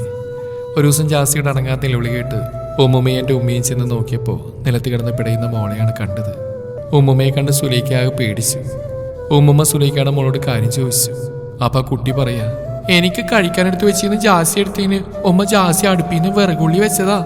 ഉമ്മുമ്മ ജാസിയെ കിടന്നിടത്തുനിന്ന് വാരിയെടുത്ത് ദേഹമാസകരം നോക്കിയപ്പോൾ ആ കുഞ്ഞു മേനി നിറയെ തീക്കൊള്ളി വെച്ച് പൊള്ളിച്ച പാടുകളായിരുന്നു. ഉമ്മുമ്മ ഉമ്മയും കൂട്ടി പെട്ടെന്ന് ഹോസ്പിറ്റലിലേക്ക് കൊണ്ടുപോയി. പിന്നീട് സൗദിയിലുള്ള ജാസിയുടെ മൂത്താപ്പാക്ക് വിളിച്ചു പറഞ്ഞു ഉമ്മുമ്മ സുലൈഖ ആ കുഞ്ഞുമോളോട് ചെയ്യുന്ന ക്രൂരതകളൊക്കെ. ഇനി ഞങ്ങൾ നോക്കിക്കോളാം ഈ മോളെ, നിന്റെ രാക്ഷസിയുടെ അടുത്തേക്ക് വിടില്ലെന്നൊക്കെ പറഞ്ഞ് ഫോൺ വെച്ചു. പിന്നീട് ജാസി ഞങ്ങളുടെ വീട്ടിലായിരുന്നു. എൻ്റെ ഉമ്മി എനിക്കും ജാസിക്കും ഭക്ഷണം വാരിത്തരും, കുളിപ്പിക്കും. ഉമ്മുമ്മ പാട്ടുപാടി ഉറക്കും. പിന്നെ ജാസിയുടെ മൂത്താപ്പ റഹീഖ ജാസിയെ കെയർ ചെയ്യാൻ വേണ്ടി മാത്രം ഗൾഫ് നിർത്തി വന്ന ശേഷമാണ് ജാസിയെ കൊണ്ടുപോയത്. പിന്നെ അവൾ മൂത്താപ്പയുടെ തണലിൽ കഴിഞ്ഞു. റഹീഖ സ്വന്തം മക്കളെക്കാളും സ്നേഹത്തോടെ തന്നെ അനുജൻ്റെ മോളെ കെയർ ചെയ്തു. ഇതെല്ലാം സുലൈഖയിൽ അസൂയ വരുത്തിച്ചു. അവർ റഹീഖയോട് പലപ്പോഴും തട്ടിക്കയറും. മനുഷ്യ ആ അസത്തിനെ ഇങ്ങോട്ടേക്ക് കൊണ്ടിട്, നിന്നിടെ നാശാവും. പെറ്റ തള്ളയുടെ ജീവനെടുത്തിട്ടല്ലേ ഇവിടേക്ക് പിറവിയുണ്ട്. അത് കഴിഞ്ഞപ്പോ ബാപ്പയും പോയി, ഇനി ആരൊക്കെ കൊല്ലാവോ ഈ അസത്ത്. സുലൈഖ എപ്പോഴും ഇത് പറഞ്ഞ് കലിയുള്ളൂ. റഹീഖ എത്ര അടക്കി നിർത്തിയാലും അടങ്ങില്ല ആ സ്ത്രീ. അവരുടെ വളർന്നു വരുന്ന മക്കളിലും അവർ ജാസിയുള്ള വെറുപ്പ് കുത്തിവെച്ചു. അവർ റഹീഖില്ലാത്തപ്പോൾ ജാസിയെ ഉപദ്രവിക്കും. അങ്ങനെ കുറേ ആ പാവം ചെറുതിലെ അനുഭവിച്ചു റാസി. ഇതെല്ലാം എൻ്റെ ഉമ്മ പറഞ്ഞെന്ന അറിവുകളാണ് കേട്ടോ. പിന്നെ ഞങ്ങളൊക്കെ ഒന്നിച്ച് സ്കൂളിൽ ചേർത്തു. ജാസി അടക്കം 3 പെൺകുട്ടികൾ വളർന്നു വരുന്നതുകൊണ്ട് റഹീഖ വീണ്ടും പ്രവാസം തിരഞ്ഞെടുത്തു. തള്ളയും തന്തയും കൊന്നവളെന്ന് പറഞ്ഞ് സുലൈഖ അവളെ നിരന്തരം തളർത്തു. സുലൈഖയുടെ മക്കൾ തെസ്നിയും നൂറയും, അവർക്കും ദേഷ്യമായിരുന്നു ജാസി. നൂറ ജാസിയുടെ എൻ്റെയും ഏജും ഒരുമിച്ചൊരു ക്ലാസ്സുകളിലുമായിരുന്നു. തെസ്നിയെ ഞങ്ങളെക്കാൾ 4 വയസ്സിന് മൂത്തതായിരുന്നു. വർഷങ്ങൾ കടന്നുപോയി. അതിനിടയിൽ എൻ്റെ ഉമ്മുമ്മയും മരണപ്പെട്ടു. ഞങ്ങൾ SSLC പഠിക്കുമ്പോൾ തെസ്നിയുടെ കല്യാണം കഴിഞ്ഞു. ജാസിക്ക് SSLCയിൽ ഡിസ്റ്റിങ്ഷനോടുകൂടി ഫുൾ A+ കിട്ടി. നോറയ്ക്ക് വലിയ മാർക്കൊന്നുമില്ലായിരുന്നു. ഇതെല്ലാം സുലൈഖയിലും നൂറയിലും ജാസ്മിയുള്ള പകയും വെറുപ്പും കൂട്ടി. എന്നാൽ ജാസിക്ക് അവരുടെ യാതൊരു ദേഷ്യ വെറുപ്പൊന്നും ഇല്ലായിരുന്നു. അവൾക്ക് റഹീഖ് അവളുടെ സ്വന്തം ഉപ്പയെ പോലെയെങ്കിൽ സുലൈഖയ്ക്ക് അവളുടെ ഉമ്മയുടെ സ്ഥാനവും നൂറയും തെസ്നിയും സ്വന്തം കൂടെപ്രബളായി തന്നെ കണ്ടിട്ടുണ്ട്. അങ്ങനെ ഞങ്ങൾ +2 പഠിക്കുമ്പോഴാണ് ജാസിയുടെ ജീവിതം തന്നെ തകിടം പറയുന്ന ആ ഇൻസിഡന്റ് നടന്നു. എല്ലാത്തിൻ്റെയും പിന്നിൽ അവരെന്നെയെന്ന് പിന്നീടുള്ള അന്വേഷണത്തിൽ മനസ്സിലായി. ജാസി എന്നോട് പലപ്പോഴും ഒരു വിഷമം പങ്കുവെക്കാറുണ്ടായിരുന്നു. സുലൈഖയുടെ അകന്ന ബന്ധത്തിലുള്ള ഒരു എളിയമ്മയുടെ മോൻ ഒരു ഫ്രോഡാണ് റിയാസ്. എപ്പോഴും വീട്ടിലേക്ക് വരും, ജാസിയോട് മോശമായിട്ട് പെരുമാറും. ഒരു ദിവസം ജാസി വയറുവേദനയായപ്പോൾ നേരത്തെ തന്നെ സ്കൂളിൽ നിന്ന് വന്നപ്പോൾ ഈ റിയാസിനെ സുലൈഖയുടെ റൂമിൽ മോശമായിട്ടുള്ള രീതിയിൽ കണ്ടു നോക്കി. അവർ തൻ്റെ ഉപ്പയെ വഞ്ചിക്കുന്നോർത്ത് അവൾക്ക് വല്ലാത്ത വേദനയുണ്ടായിരുന്നു. അവൾ സുലൈഖയോട് അത് തുറന്നു പറയുകയും ചെയ്തു. അത് പിന്നെ സുലൈഖയ്ക്ക് ജാസ്മിയുള്ള പക രട്ടിച്ചു. മാത്രമല്ല ജാസ്മി റഹീമിനോട് തൻ്റെ മക്കളോട് ഇതൊക്കെ പറയുന്ന ഭയം അവർക്കുണ്ടായി. മാത്രമല്ല തനിക്ക് തൻ്റെ മക്കൾക്ക് അനുഭവിക്കാനുള്ളതെല്ലാം ഇനി അവൾ അനുഭവിക്കേണ്ട. നൂറയുടെയും ജാസ്മിൻ്റെയും നിക്കാഹ് ഞാൻ വന്നിട്ട് ഒരുമിച്ച് നടത്തണം. 2 പേർക്കും ഒരേ രീതിയിൽ സ്വർണം കൊടുക്കണം എന്നൊക്കെ റഹീം വിളിച്ചപ്പോൾ പറഞ്ഞിരുന്നു. അതൊന്നും ഒരിക്കലും അവർക്ക് അംഗീകരിക്കാൻ കഴിയില്ലായിരുന്നു. അവളെ എങ്ങനെയെങ്കിലും നശിപ്പിക്കാൻ തൻ്റെ ഭർത്താവ് തന്നെ അവളെ തള്ളി പറയണം. അവർ തന്ത്രമെനയാൻ തുടങ്ങി. കോട്ടിന് റിയാസിനോട് വഴികൾ തേടി. റിയാസിനും ജാസ്മിയോട് തീർത്താൽ തീരാത്ത പകയുണ്ടായിരുന്നു. ഒരിക്കലും ജാസ്മിന് സ്കൂളിൽ വിട്ട് വരുമ്പോൾ റിയാസ് വഴി തടഞ്ഞ് നിന്നിരുന്നു. അത് ഗൗനിക്കാതെ പോയ അവളെ അവൻ കയ്യിൽ പിടിച്ചിർത്തിയിട്ട് അവളുടെ മുഖത്തേക്ക് മുഖമടുപ്പിച്ച് ഊതി. അവൾ പോലും അറിയാതെ യാന്ത്രികമായിട്ട് അവൻ്റെ ചെകിടടയ്ക്കൊന്ന് കൊടുക്കുകയാണ് ചെയ്ത്. ആദ്യമായിട്ട് അവൾ തൻ്റെ ഇടം കാണിച്ചിരിക്കുന്നു. അതും തൻ്റെ ദേഹത്തോടാൻ വന്നതിന് അവൾക്ക് പോലും അത്ഭുതം തോന്നി. തൻ്റെ പ്രവൃത്തിയിൽ അവൻ ഡീന്നും വിളിച്ച് വീണ്ടും അവളെ പിടിക്കാൻ ചെന്നപ്പോഴേക്കും ആളുകൾ കൂടി. അവൾ പെട്ടെന്ന് അവിടുന്ന് വീട്ടിലേക്ക് നടന്നു. റിയാസ് പറയുന്ന വിളിച്ച് പറയുന്നുണ്ടായിരുന്നു, ഡേ എന്നെ ഒരിക്കൽ എൻ്റെ കൈ കിട്ടും, അന്ന് ഞാൻ എൻ്റെ കാൽ ചുവട്ടിലിട്ട് ഇറക്കും, കാത്തിരുന്നോ നീ. അങ്ങനെ ഒരു അവസരം കാത്തിരിക്കായിരുന്നു റിയാസ്. മാത്രമല്ല താനും സുലൈഖയുമുള്ള ബന്ധം റഹീം അറിഞ്ഞാൽ തീർന്നു. സുലൈഖയുടെ പക്കൽ നിന്ന് റഹീം സേവ് ചെയ്യാൻ കൊടുത്തിരുന്ന ഭീമമായ തുക തന്നെ റിയാസ് കൈക്കലാക്കിയിരുന്നു. ഇനിയും തനിക്ക് പലതോടുന്ന് മുതലാക്കേണ്ടതുണ്ട്. അതുകൊണ്ട് സുലൈഖയായിട്ടുള്ള ബന്ധം നിലനിന്നേ മതിയാവും. അതുകൊണ്ട് തങ്ങൾക്ക് വിലങ്ങ് തടിയായി നിൽക്കുന്ന അവളെ വീഴ്ത്തിയേ പറ്റൂ. സുലൈഖയും റിയാസും കൂടെ പ്ലാൻ ഇടാൻ തുടങ്ങി.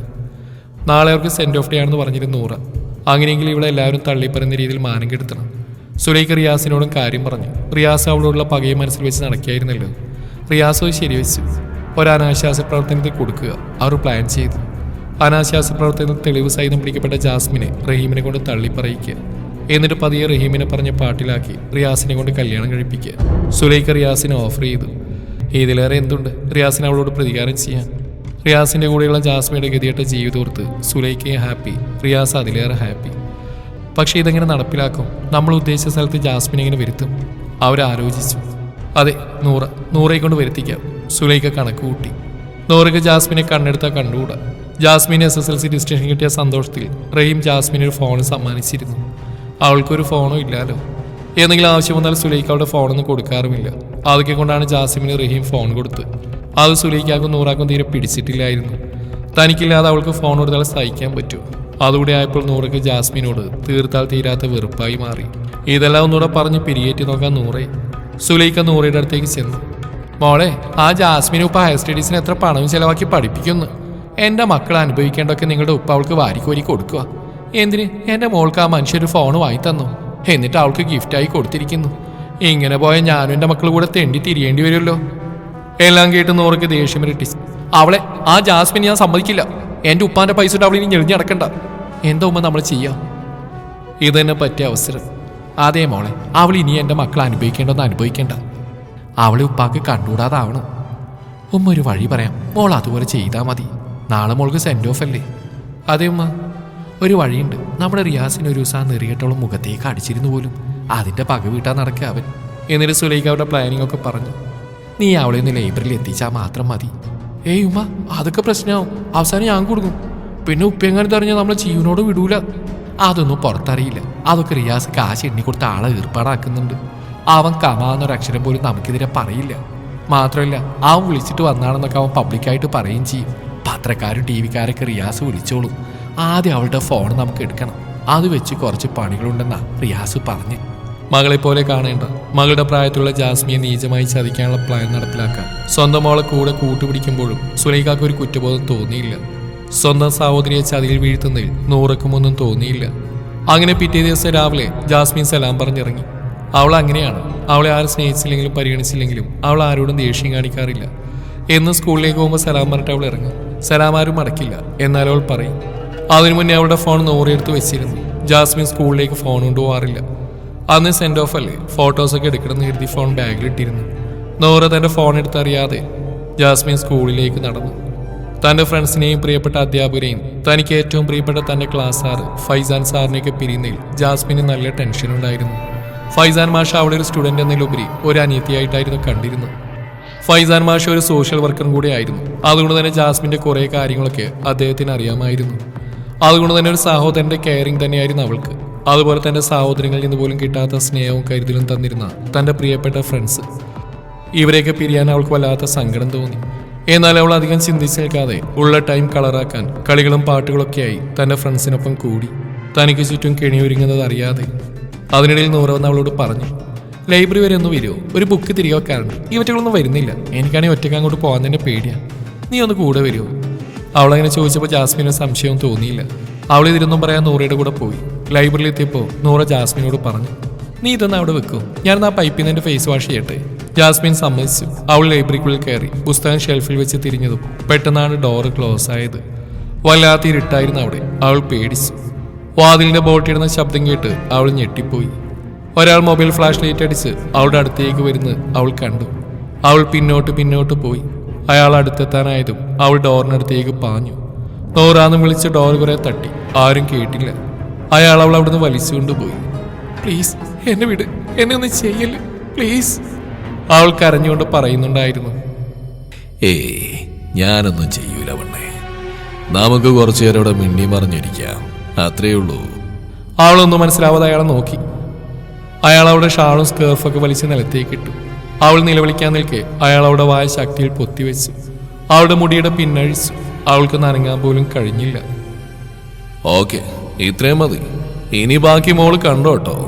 എന്താണെന്നൊക്കെ മോൾക്ക് വഴിയെ മനസ്സിലാവും. എനിക്ക് തന്നെ വീട്ടാനൊന്നും തോന്നുന്നില്ല. ഈ രാജേഷിന്റെ കൈ കിട്ടിയ പെണ്ണുങ്ങളൊന്നും വെറുതെ വിട്ടിട്ടില്ല ഞാൻ. പക്ഷെ എന്ത് ചെയ്യാൻ, കൊട്ടേഷൻ തന്ന് തൻ്റെ ആശാനായി പോയി. ഇത്രമാത്രം ചെയ്താൽ മതി, ബാക്കി ഞാൻ നോക്കിക്കോളാന്നാ പറഞ്ഞത്. ജാസ്മിൻ വല്ലാത്തൊരു ഞെട്ടലോടെ അയാൾ പറയുന്നത് കേട്ടു. താൻ ചതിയിൽപ്പെട്ടെന്ന് മനസ്സിലായി. അപ്പോഴേക്കും ഡോറിൽ തുരുതുരാ മുട്ടാൻ തുടങ്ങി. രാജേഷ് തന്റെ ഷർട്ട് വലിച്ചൂരിയെറിഞ്ഞ് ഡോറിനടുത്തേക്ക് നടക്കവേ ഡോർ ആരൊക്കെയോ ചേർന്ന് ചവിട്ടി പൊളിച്ചിരുന്നു. ജാസ്മിൻ തന്റെ മുന്നിലുള്ളവരെ കണ്ട് പകച്ചുപോയി. പോലീസ്, പ്രിൻസിപ്പാൾ, അധ്യാപകർ, അവിടുത്തെ എല്ലാ സ്റ്റുഡൻസും തന്റെ ഫ്രണ്ട്സ് എല്ലാവരും ഉണ്ട്. ലുക്ക് മിസ്റ്റർ സജിലാൽ, ഇപ്പൊ കണ്ടില്ലേ താങ്കൾ? ഞങ്ങൾക്ക് ഇങ്ങനെ ഒരു ഫോൺ കോൾ വന്നതിന്റെ അടിസ്ഥാനത്തിലാ ഞങ്ങൾ വന്ന് SI പ്രിൻസിപ്പലിനോട് പറഞ്ഞു. പ്രിൻസിപ്പൽ തലയാട്ടി. ഓക്കെ, പക്ഷേ ഇവൻ പുറത്തുള്ളതല്ലേ? ഞങ്ങൾ പുറത്തുള്ളവർ ഈ കോമഡിയിലേക്ക് കടത്തിവിടാറില്ലല്ലോ. പിന്നെ എങ്ങനെ ഇവനിവിടെ വന്നു? ഇവിടെ സെക്യൂരിറ്റി ഉണ്ടല്ലോ. സെക്യൂരിറ്റി കൈമറത്തി. അയാൾ ചായ കുടിക്കാൻ പോയിരുന്നു. അപ്പോഴെങ്ങാനും കയറുതാവോ എന്ന് പറഞ്ഞു. പക്ഷേ ഞാൻ ഗേറ്റ് അകത്തിന്ന് ക്ലോസ് ചെയ്തിരുന്നല്ലോ, പിന്നെങ്ങനെയാ? അപ്പോഴാണ് അങ്ങോട്ട് ഫൈസാൻ മാഷ് വന്നത്. എന്താ ഇവിടെ? നിങ്ങളുടെ സ്കൂളിലെ +2 വിദ്യാർത്ഥി എന്താ പുറത്തുള്ള ഇവനും ചേർന്ന് സെന്റ് ഓഫ് ഡേക്ക് ആരുമില്ലാത്ത ലൈബ്രറിയിൽ വെച്ച് അനാശാസ്യം, അതും പട്ടാപകല്, SI പറഞ്ഞു. അപ്പോഴാണ് ഫൈസാൻ മാഷ് ഒരു കുറ്റവാളിയെ പോലെ തലയും താഴ്ത്തി നിൽക്കുന്ന ജാസ്മിനെ കണ്ടത്. അയാൾക്ക് ഒരിക്കലും അത് വിശ്വസിക്കാനായില്ല. അയാൾക്ക് വല്ലാത്ത വേദന തോന്നി. ആരെ ഇവരേക്ക് വിളിച്ചു വരുത്തിയത്? ഇതൊരു സ്കൂളാണെന്നറിയില്ലേ? ഫൈസാൻ മീഡിയക്കാരോട് ചോദിച്ചു. അവർ വന്നതിലാണോ മിസ്റ്റർ കുഴപ്പം? ഇവർ ചെയ്തതിലൊരു തെറ്റൂലേ? SI ചോദിച്ചു. സർ, ഇതെന്റെ സ്റ്റുഡൻ്റ് ആണ്. എനിക്കറിയാം ഈ കുട്ടിയുടെ തെറ്റും ചെയ്യില്ല. പിന്നെ മീഡിയക്കാർ, പോലീസ്, വേറെ എത്ര കേസ് ഇതുപോലുണ്ട്. അതിനൊക്കെ പിന്നാലെ പോവാറുണ്ട് നിങ്ങൾ. ഇനി ഈ 18 വയസ്സ് പോലും തികയാത്ത കുട്ടിയെ നിങ്ങൾ എന്ത് കേസാണ് ചാർജ് ചെയ്യുന്നത്? ഒരു പോക്സോ കേസ് ചാർജ് ചെയ്ത് ഈ പാവം കുട്ടിയെ മാനം കെടുത്തിട്ട് നിങ്ങൾക്കൊക്കെ എന്ത് കിട്ടാനാ? ഡോ മിസ്റ്റർ ഫൈസാൻ, താൻ വലിയ സോഷ്യൽ വർക്കാണെന്ന് കരുതി എന്നെ നിയമം പഠിപ്പിക്കാൻ വരില്ലേ? നിയമം പഠിപ്പിച്ചൊന്നല്ല സർ. ഈ കുട്ടി സ്കൂളിലെ ഏറ്റവും ടോപ്പിൽ നിൽക്കുന്ന നല്ല അച്ചടക്കമുള്ള കുട്ടിയാണ്. സോ ഈ കുട്ടി ഇങ്ങനെ ചെയ്യില്ലെന്ന് ഞങ്ങൾ അധ്യാപകർക്കും വിദ്യാർത്ഥികൾക്കും 100% ഉറപ്പാണ്. പിന്നെ ഇനി നിങ്ങൾക്ക് അങ്ങനെ ഒരു ഫോൺ കോൾ വന്നെങ്കിൽ നിങ്ങളത് ഞങ്ങൾ പ്രിൻസിപ്പളിനെ വിളിച്ചിരിക്കണമായിരുന്നു. ഞങ്ങളത് പരിഹരിക്കുമായിരുന്നു. അല്ലാതെ കേട്ട ഉടനെ വണ്ടിയെടുത്ത് മീഡിയക്കാരെയും കൂട്ടി വരികയല്ലേ വേണ്ടത്. കാരണം ഇതൊരു ഹയർ സെക്കൻഡറി സ്കൂളാണ്, അല്ലാതെ കോളേജ് ക്യാമ്പസ് അല്ല. ദോ, താൻ കുറെ നേരമായല്ലോ ഇവള് തെറ്റ് ചെയ്യില്ല എന്നൊക്കെ പറയുന്നത്. പിന്നെ ഇതെന്താണോ ഈ കാണുന്നത്? സാറേ, ഇവള് പറഞ്ഞിട്ടേ ഞാൻ വന്നേ. ഇവളെ എനിക്ക് ഗേറ്റ് തുറന്നു തന്ന്. കള്ളം പറയുന്നോ എന്നും പറഞ്ഞ് ഫൈസാൻ അവന്റെ കർണം പൊക്കാൻ ചെന്നു. SI അവനെ പിടിച്ചു മാറ്റി. ഫൈസാൻ, ക്വസ്റ്റ്യൻ ചെയ്യാനും ശിക്ഷിക്കാനും ഞങ്ങളുണ്ട് ഇവിടെ. സാറ് സംശയം ഉണ്ടെങ്കിൽ നോക്ക്, ഇത് ഇവളുടെ മൊബൈലാ. ഇതാ, ഇവളിന്ന് രാവിലെ മുതലേ ഞങ്ങൾ ചാറ്റ് ചെയ്തും കോൾ ചെയ്തൊക്കെ. SI ആ ഫോൺ വാങ്ങി പരിശോധിച്ചു. എന്നിട്ട് ഫൈസാനെ നേരെ നീട്ടി. ലോക് മിസ്റ്റർ, ഇത് നോക്ക്. ഫൈസാൻ ഞെട്ടിപ്പോയി. ആഹാ, ബെസ്റ്റ്. ഒരു +2 വിദ്യാർത്ഥി ഈ സ്കൂളിൽ ഫോൺ അലൗഡ് ആണോ?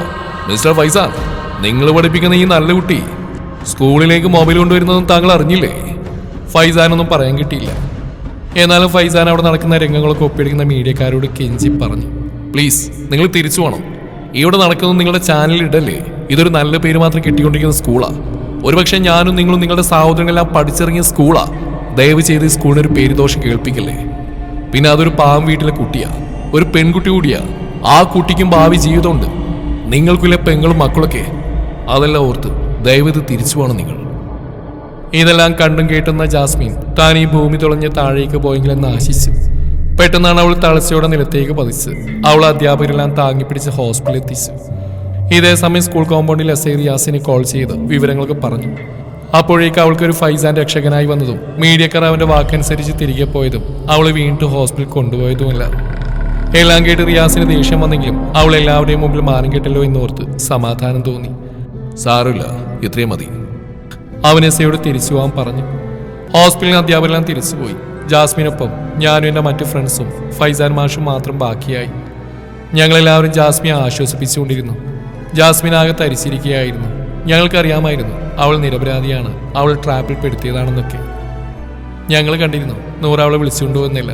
പക്ഷെ ഞങ്ങൾക്ക് പ്രത്യേകിച്ചൊന്നും തോന്നിയില്ല. അതിനുശേഷമാണ് ഈ സംഭവങ്ങളൊക്കെ നടന്നത്. ഇതെല്ലാം ഞങ്ങൾ ഹോസ്പിറ്റലിൽ നിന്ന് ഫൈസാൻ മാഷിനോട് പറഞ്ഞിരുന്നു. ജാസ്മിക്ക് വേണ്ടി എന്തെങ്കിലും ചെയ്യാൻ ഫൈസാൻ മാഷിന് മാത്രമേ കഴിയായിരുന്നുള്ളൂ. പിന്നീട് ഫൈസാൻ മാഷ് ഏറ്റെടുക്കായിരുന്നു ജാസ്മിൻ്റെ എല്ലാ കാര്യങ്ങളും. ഫൈസാൻ മാഷ് ആദ്യം ജാസ്മിൻ്റെ മൂത്താപ്പയുടെ കാര്യങ്ങളെല്ലാം അറിയിച്ചു. അദ്ദേഹത്തിന് ജാസ്മിനെ തെളിവിലും സംശയമില്ലായിരുന്നു. മാത്രമല്ല, ജാസ്മിയുടെ ഇപ്പോഴുള്ള അവസ്ഥ ആലോചിച്ച് ആൾക്ക് നല്ല ടെൻഷനുണ്ടായിരുന്നു. ഫൈസാൻ മാഷ് റഹീംഖാനെ സമാധാനിപ്പിച്ചു. ഇതിൻ്റെ ബാക്കിലുള്ള ആളുകളെ കണ്ടുപിടിക്കണം. ഞാൻ കണ്ടുപിടിക്കും. എന്തായിരുന്നു അവരുടെ ലക്ഷ്യം കൂടി അറിയണമല്ലോ. ഓക്കെ മാഷേ, അങ്ങനെ ചെയ്യാം. ഒരാഴ്ചക്കുള്ളിൽ ഞാൻ വരാൻ നോക്കട്ടെ. പാവം, എൻ്റെ കുട്ടിക്ക് ആരുമില്ലാത്ത അവസ്ഥയുണ്ടാവരുത്. അവളിപ്പോൾ മാഷിൻ്റെ അടുത്തിൻ്റെ ഫോണിന് കൊടുക്കുമോ? ഫൈസാൻ മാഷ് ഫോണുമായി ജാസ്മിൻ്റെ അടുത്തേക്ക് ചെന്നു. അവൾക്ക് നേരെ ഫോൺ നീട്ടി. അവൾ നോക്കുപോലും ചെയ്തില്ല. ജാസ്മിൻ, നിന്റെ മൂത്താപ്പയാ, സംസാരിക്കുക. അത് കേട്ടപ്പോൾ അവൾ യാന്ത്രികമായി ഫോൺ വാങ്ങി. മോളെ എന്ന വിളി കേട്ടത് അവൾ പൊട്ടി പൊട്ടി കരയാൻ തുടങ്ങി. കൂടെയുണ്ടായിരുന്ന ഫ്രണ്ട്സ് അവളെ ആശ്വസിപ്പിക്കാൻ ശ്രമിച്ചപ്പോൾ ഫൈസാൻ മാഷ് അവരെ തടഞ്ഞു. വേണ്ട, കരയട്ടെ. കരഞ്ഞു കരഞ്ഞ് മനസ്സിലെ വിഷമങ്ങളെല്ലാം പുറത്തു പോട്ടെ. ഉപ്പയുടെ വാക്കുകൾ കേട്ട് ജാസ്മിന് ഒരുപാട് സാന്ത്വനം കിട്ടി. ഉപ്പ തന്നെ വിശ്വസിക്കുന്നു എന്ന് അവൾക്ക് ഏറ്റവും വലിയ ആശ്വാസമായി. ഉപ്പ 3 ദിവസം കൊണ്ട് വരാൻ കേട്ടോ, മോൾ ആരോടും പറയരുത് എന്നൊക്കെ പറഞ്ഞിരുന്നു റഹീം ജാസ്മിനോട്.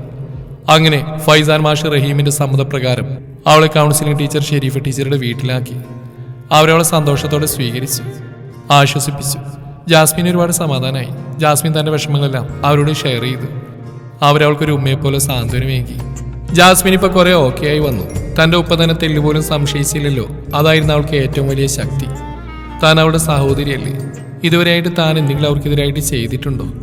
എന്നിട്ട് എന്തിനവൾ തന്നോട് ഈ ക്രൂരത ചെയ്തു? അയാൾ ആരായിരിക്കും? എന്തായിരിക്കും അവരുടെ ഉദ്ദേശം? തന്റെ സ്കൂളിലെ കുട്ടികൾക്കും അധ്യാപകർക്കൊക്കെ മുന്നിൽ തന്നെ ഇത്രയും തരം താഴ്ത്തി ചിത്രീകരിച്ചപ്പോൾ അവരെന്ത് നേടി? ആ സമയത്തെങ്ങാൻ ഫൈസാൻ മാഷ് വന്നില്ലായിരുന്നെങ്കിൽ തന്റെ അവസ്ഥ എന്താവുമായിരുന്നു? മീഡിയാസിനെല്ലാം ആഘോഷിക്കാനുള്ള ഒരു ഇരയാവുമായിരുന്നില്ലേ താൻ? എന്നൊക്കെ ഓർത്തപ്പോൾ ജാസ്മിന് വല്ലാത്ത സങ്കടം തോന്നി. സാരമില്ല, തൻ്റെ ഉപ്പയുണ്ടല്ലോ കൂടെ, പിന്നെ ഞാൻ ആരെ പേടിക്കണം? ഉപ്പ 3 ദിവസങ്ങളിൽ നാട്ടിലേക്ക് വരുന്നു പറഞ്ഞിരുന്നു. ഇനി ഉപ്പ വന്നാലും താൻ എങ്ങനെ അങ്ങോട്ട് പോകും? അവിടെയുള്ളവരൊക്കെ തന്നെ നാശം കാണാൻ കാത്തു നിൽക്കുന്നവരല്ലേ. ഏതായാലും അവൾ റഹീമിന്റെ വരവിനായി കാത്തിരുന്നു. റഹീം സുലൈഖാക്ക് വിളിച്ചപ്പോൾ റഹീം പ്രതീക്ഷിച്ച പോലെ തന്നെ സുലൈഖ ജാസ്മിയുടെ കാര്യങ്ങളൊക്കെ വള്ളിപുള്ളി വിടാതെ പറഞ്ഞു കൊടുത്തു. റഹീം എല്ലാം മൂളി കേട്ടു. ജാസ്മിക്ക് അനുകൂലമായി റഹീം ഒന്നും പറയാതിരുന്നു. എല്ലാം താൻ പറയുന്നെല്ലാം മൂളി കേൾക്കുന്നു. സുലൈഖ ഒരു തുറുപ്പ് ചീട്ടായി എടുത്തു. കാര്യങ്ങളൊക്കെ താൻ കരുതിയ പോലെയൊക്കെ ആവുന്നുണ്ടെന്ന് സുലൈഖ മനസ്സിൽ കരുതി. എന്നിട്ട് അവളെവിടെ? അവളുടെ കയ്യിലൊന്ന് ഫോൺ എടുത്തേ, ചോദിക്കട്ടെ ഞാൻ അവളോട്. ഇതിനാണോ ഞാൻ നിന്നെ വളർത്തി ഇത്രത്തോളം ആക്കിയതെന്ന്? അവള് പിന്നെ ഇങ്ങോട്ട് വന്നിട്ടില്ല. ഇതുവരെ ഇവിടെയായിരുന്നു കഴിഞ്ഞതുപോലെ ആ നന്ദി കെട്ടോളം ഓർത്തില്ല. നിങ്ങളെ എന്തിന്? അവളുടെ പ്രായത്തിലെ 100എങ്കിലും ഓർത്ത് അവള് കുടുംബത്തിന് പേരുദോഷം വരുത്തി വെക്കാൻ. അവൾക്ക് എന്താ ഇങ്ങോട്ട് വന്നാല്? എന്റെ നൂറമോൾപ്പിൽ തന്നെയല്ലേ അവളെ ഞാനും കണ്ടിരുന്നു. എന്നിട്ട് അവളിപ്പോ അവിടെ ഏതൊരു ഫൈസാ മാഷ് കൊണ്ടുപോയിന്നാ ഞാൻ അന്വേഷിച്ച പറഞ്ഞ്. കണ്ടമാരുടെ കൂടെ അഴിഞ്ഞാനിറക്കാൻ പോയിരിക്കാം. പിന്നെ ഇക്ക, ഞാനൊരു കാര്യം പറഞ്ഞേക്കാം. മതി പഠിത്തൊക്കെ. ആർക്കെങ്കിലും പിടിച്ച് കെട്ടിച്ചു കൊടുക്കാൻ നോക്ക്. ഇല്ല ഈ പെണ്ണ് എന്തെങ്കിലും വരുത്തി വെച്ചാലും നമുക്ക് തന്നെ കേട്. അല്ലേലും കണ്ടന്മാരുടെ കൂടെ അഴിഞ്ഞാടി നടക്കുന്നവളേക്ക് ആര് കൊണ്ടുപോകാനാ നീ? എന്നൊക്കെ സുലൈഖ ഓരോന്നും പറഞ്ഞുകൊണ്ടിരുന്നു. റഹീം മൂളിയതല്ലാതെ ഒന്നും മിണ്ടിയില്ല. ഇക്ക, എന്റെ എളിമാന്റെ മോനില്ലേ റിയാസ്, ഓനക്ക് പെരുത്തി ഇഷ്ടാ ജാസ്മീന്. എന്നോട് എപ്പോഴും ചോദിക്കും കെട്ടിച്ചു തരുമോന്ന്. അവനോ? അവന് കെട്ടിച്ചു കൊടുക്കുന്നില്ല. നല്ല അവളോട് വല്ല ട്രെയിനും തലവെക്കാൻ പറഞ്ഞ എടി, അവൻ കൊള്ളെത്താത്തവനാണെന്ന് ഈ നാട്ടിൽ ആർക്കും അറിയാത്തേ. റഹീം പൊട്ടിത്തെറിച്ചു. പിന്നെ നിങ്ങളെ സീമന്തപുത്രി കെട്ടാൻ ഇനി ആരും ഇരുന്നാ തുർക്കിയിൽ നിന്ന് രാജകുമാരൻ വരുമോ? അയാളൊന്നും മിണ്ടിയില്ല. റിയാസ് ഇന്നലെ രാവിലെ കൂടി എന്നോട് ചോദിച്ചിട്ടേ ഉള്ളൂ അവിടെ എനിക്ക് തന്നേക്ക് പൊന്നുപോലെ നോക്കാന്ന്. ഞാനൊന്ന് ആലോചിക്കട്ടെ. അവളെന്റെ കൈ കെട്ടട്ടെ, കാണിച്ചു കൊടുക്കാൻ ഞാൻ എന്നും പറഞ്ഞ് റഹീം ഫോൺ കട്ട് ചെയ്തു. എല്ലാം തങ്ങൾ കണക്കൂട്ടിയ പോലെ തന്നെ വരുന്നുണ്ടെന്ന് സുലൈഖ റിയാസിനെ അറിയിച്ചു. റഹീമിന് മനസ്സിലായി ഇതിന്റെ പിന്നിൽ തന്റെ ഭാര്യയും നൂറയുമാണ്. അത് അദ്ദേഹത്തെ വല്ലാതെ വേദനിപ്പിച്ചു. ആ പാവ പെൺകുട്ടി എന്ത് ചെയ്തു അവരെ? അവൾക്ക് ആവശ്യമുള്ളതെല്ലാം തൻ്റെ അനിയൻ ഉണ്ടാക്കി വെച്ചിട്ടുണ്ട്. പോരാത്തിന് അവളുടെ ഉമ്മയുടെ ഗോൾഡ് എല്ലാം ലോക്കറിൽ സൂക്ഷിച്ച് വെച്ചിട്ടുണ്ട്. തനിക്കിതുവരെ വലിയ തുകയൊന്നും ജാസ്മികൾക്ക് വേണ്ടി ചെലവഴിക്കേണ്ടി വന്നിട്ട് പോലുമില്ല. എന്നിട്ട് അവൾ എന്തിനായിരിക്കും മോളെപ്പോലെ കാണേണ്ട ആ പാവം കുട്ടിയെ, അവളെ സഹോദരങ്ങളെപ്പോലെ കാണേണ്ട എൻ്റെ മക്കൾക്കുള്ളിൽ പോലും അവൾ വിഷം നിറച്ചു വെച്ചിരിക്കുക. അദ്ദേഹത്തിൻ്റെ ഉള്ളം നേറി. അതിനുള്ളിൽ ഫൈസാൻ മാഷും വിളിച്ച് രാജേഷിനെ നല്ലോണം പെരുമാറിയപ്പോൾ റിയാസിന്റെ കൊട്ടേഷനായിരുന്നൊക്കെ അറിയാൻ കഴിഞ്ഞു. റിയാസും സുലൈഖയും തമ്മിൽ അരുതാത്ത ബന്ധമുണ്ടെന്ന് സനയോട് മുന്നേ ജാസ്മിൻ പറഞ്ഞെല്ലാം ഫൈസാൻ മാഷ് റഹീക്കെ അറിയിച്ചു. എല്ലാം കേട്ട് റഹീംക്കാകെ ഷോക്കായി. താൻ ഇത്രനാളും ജീവനെ പോലെ സ്നേഹിച്ച തന്റെ ഭാര്യ തന്നെ എല്ലാ നിലക്കും ചതിക്കുകയായിരുന്നു എന്നതും തന്റെ മക്കളുടെ അവസ്ഥയും ഒക്കെ ഓർത്ത് ആ പാവം മനുഷ്യന്റെ കൽബ് വല്ലാതെ നീറി. എന്തൊക്കെയോ തനിക്ക് സംഭവിക്കുന്നതെന്ന ഉൾവിളി പോലെ തോന്നിയുകൊണ്ടാവാം അദ്ദേഹം ഫൈസാൻ മാഷിന് മെസ്സേജ് അയച്ചിരുന്നു. ജാസി ഒരു മഹർ കൊടുത്ത് സംരക്ഷിക്കണമെന്നും എന്റെ നൂറമോളെയും സുരക്ഷിതമായി കൈകളിൽ എത്തിക്കണമെന്നൊക്കെ പറഞ്ഞിട്ട്. പിറ്റേന്ന് രാവിലെ ഫൈസാൻ ഫോണെടുത്ത് നോക്കുമ്പോഴാണ് മെസ്സേജ് എല്ലാം കാണുന്നു. റഹീംക്കെ കോണ്ടാക്ട് ചെയ്ത് കിട്ടിയില്ല. റൂംമേറ്റ് ഫോൺ എടുത്തു. അദ്ദേഹം ഇന്നലെ രാത്രി ഹാർട്ട് അറ്റാക്ക് വന്ന് മരണപ്പെട്ടു എന്നറിയുന്നത്. എല്ലാം അറിഞ്ഞ് ഫൈസാനുമാകെ ഷോക്കായി. ജാസ്മിൻ ഈ ലോകത്ത് ആകെയുള്ള തണൽ കൂടെ നഷ്ടപ്പെട്ടിരിക്കുന്നു എന്നത് അവളോട് എങ്ങനെ പറയുമെന്നത് ഫൈസാനെ വല്ലാതെ കുഴക്കി. പതിയെ അവളോട് കാര്യങ്ങൾ പറഞ്ഞു. റഹീമിന്റെ മരണവാർത്ത നാട്ടിലും വീട്ടിലുമെല്ലാം അറിഞ്ഞു. മയ്യത്ത് സൗദിയിൽ തന്നെ മറവ് ചെയ്തു. വീട്ടിൽ വരുന്നവരോടും പോകുന്നവരോടുമെല്ലാം സുലൈഖ ജാസ്മിൻ കാരണമാണ് തന്റെ ഭർത്താവ് അറ്റാക്ക് വന്ന് മരിച്ചെന്ന് പറഞ്ഞുണ്ടാക്കി. പിന്നെ ഈ ദിവസങ്ങൾ പിന്നിട്ടു. റഹീം കേട് വിയോഗം ജാസ്മിനെ തീർത്തും തളർത്തി. പതിയെ പതിയെ ഫൈസാൻ മാഷും ഷെരീഫ് ടീച്ചറും ചേർന്ന് അവളെ പഴയ ജാസ്മിനാക്കി എടുത്തു. ഒരിക്കൽ ഫൈസാൻ മാഷ് ജാസ്മിക്ക് റഹീംക്ക മരിക്കുന്നതിന് മണിക്കൂറുകൾക്ക് മുമ്പ് ഇട്ട ആ വോയിസ് കേൾപ്പിച്ചു കൊടുത്തു. തൻ്റെ ഉപ്പയുടെ വേദനയോടെയുള്ള ശബ്ദം അവളിൽ നീറ്റിലുണ്ടാക്കിയെങ്കിലും ഉപ്പ പറഞ്ഞ കാര്യങ്ങളെല്ലാം ശ്രദ്ധിച്ചു കേട്ടപ്പോൾ അവളിൽ വല്ലാത്തൊരു ഞെട്ടിലുണ്ടായി. അവളൊന്നും മിണ്ടാതെ നിന്നു. ഫൈസാനെ നോക്കുവാൻ അവൾക്ക് കഴിഞ്ഞില്ല. ഇതുവരെ അധ്യാപകനായി കണ്ടിരുന്ന, അല്ലെങ്കിൽ തൻ്റെ ഒരു ഇക്കാക്കയായി കണ്ടിരുന്ന ഫൈസാൻ സാറിനെ ഫൈസാൻ മാഷ് എന്നെ നിക്കാഹ് കഴിക്കുകയോ? നോ, തനിക്ക് ഒരിക്കലും അംഗീകരിക്കാൻ കഴിയില്ല അത്. ഫൈസാനും അങ്ങനെ തന്നെയായിരുന്നു. പക്ഷേ ഇപ്പോഴത്തെ സാഹചര്യത്തിൽ താനേ ഉള്ളൂ ഇനി അവളെ സംരക്ഷിക്കാൻ. അതിനൊരു മറുപടി നിക്കാഴ്ചയെ മതിയാവൂ എന്നത് അവൻ അവളെ അറിയിച്ചു. മാത്രമല്ല, നിന്റെ മൂത്താപ്പനോട് അവസാനമായിട്ട് ആവശ്യപ്പെട്ട കാര്യം കൂടിയാ. സോ നിനക്ക് സമ്മതമാണെങ്കിൽ എൻ്റെ ഉമ്മാനും ഉപ്പാനും കൂടി വരാം നിന്നെ കാണിക്കാൻ. എന്നിട്ട് അവരുടെ കൂടെ സമ്മതപ്രകാരം നിന്നെ ഞാൻ കൂടെ കൂട്ടാം. തൻ്റെ ഉപ്പയുടെ അന്ത്യാഭിലാഷം കൂടെയാണെന്ന് അറിഞ്ഞപ്പോൾ അവൾ എതിർത്തില്ല. എന്നാലും ഫൈസാൻ മാഷപ്പോലുള്ള വലിയ മനുഷ്യൻ തന്നെ പോലെ ഒരു ഭാഗ്യം കിട്ട ആർക്കും വേണ്ടാത്തവളെ ഭാര്യയാക്കുക എന്നത് അവൾക്ക് സങ്കല്പിക്കാനേ കഴിഞ്ഞില്ല. എന്നാലും ഫ്രണ്ട്സിൻ്റെയും ഷെരീഫ ടീച്ചറുടെയും ഉപദേശപ്രകാരം അവൾ സമ്മതം മൂളി. ഫൈസാൻ മാഷെ ഉമ്മാക്കും ഉപ്പാക്കും ഒരേ ഒരു സഹോദരിക്കും ഒരുപാട് ഇഷ്ടമായി. ജാസ്മിനെ അവൾ കടന്നുപോയ സാഹചര്യങ്ങളും അവരിൽ അരുണർത്തി. തങ്ങളുടെ മകൻ ജാസ്മിന് ഒരു ജീവിതം കൊടുക്കുന്നതിൽ ആ ഉമ്മാക്കും ഉപ്പാക്കും സന്തോഷം മാത്രമേ ഉണ്ടായിരുന്നുള്ളൂ. അങ്ങനെ ലളിതമായ ചടങ്ങോടെ ഫൈസാൻ മാഷ് ജാസ്മിയുടെ കഴുത്തിൽ മഹറണിയിച്ചു. ഫൈസാൻ മാഷ് ഉമ്മയും സഹോദരിയും സന്തോഷത്തോടെ കൈപിടിച്ച് അകത്തേക്ക് കയറ്റി. അത്യാവശ്യം വേണ്ടപ്പെട്ട കുടുംബക്കാരൊക്കെ ഉണ്ടായിരുന്നു. അവർ ജാസ്മിനോട് സംസാരിച്ചിരുന്നു. പിന്നീട് എല്ലാവരും പോയി. ഫൈസാൻ സാറിനെ അവിടെ എവിടെയും കണ്ടില്ല. സഹോദരി ഫാസില അവളുടെ കൂടെ ഓരോന്ന് പറഞ്ഞിരുന്നു.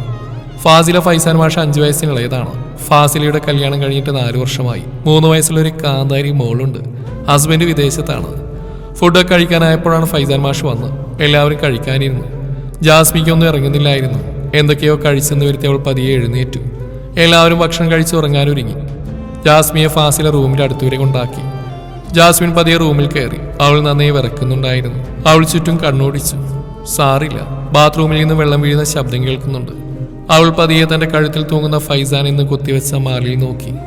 അതുവല്ലാതെ അവൾ അലോസരപ്പെടുത്തി. ഇന്നലെ വരെ താൻ അധ്യാപകനും സഹോദരനുമായി കണ്ട ആള് ഇന്ന് തന്റെ ഭർത്താവായിരിക്കുന്നു. ജാസ്മിന് ഒരിക്കലും അംഗീകരിക്കാൻ കഴിയുന്നില്ല. സാറിനും അങ്ങനെ തന്നെയാവൂലേ?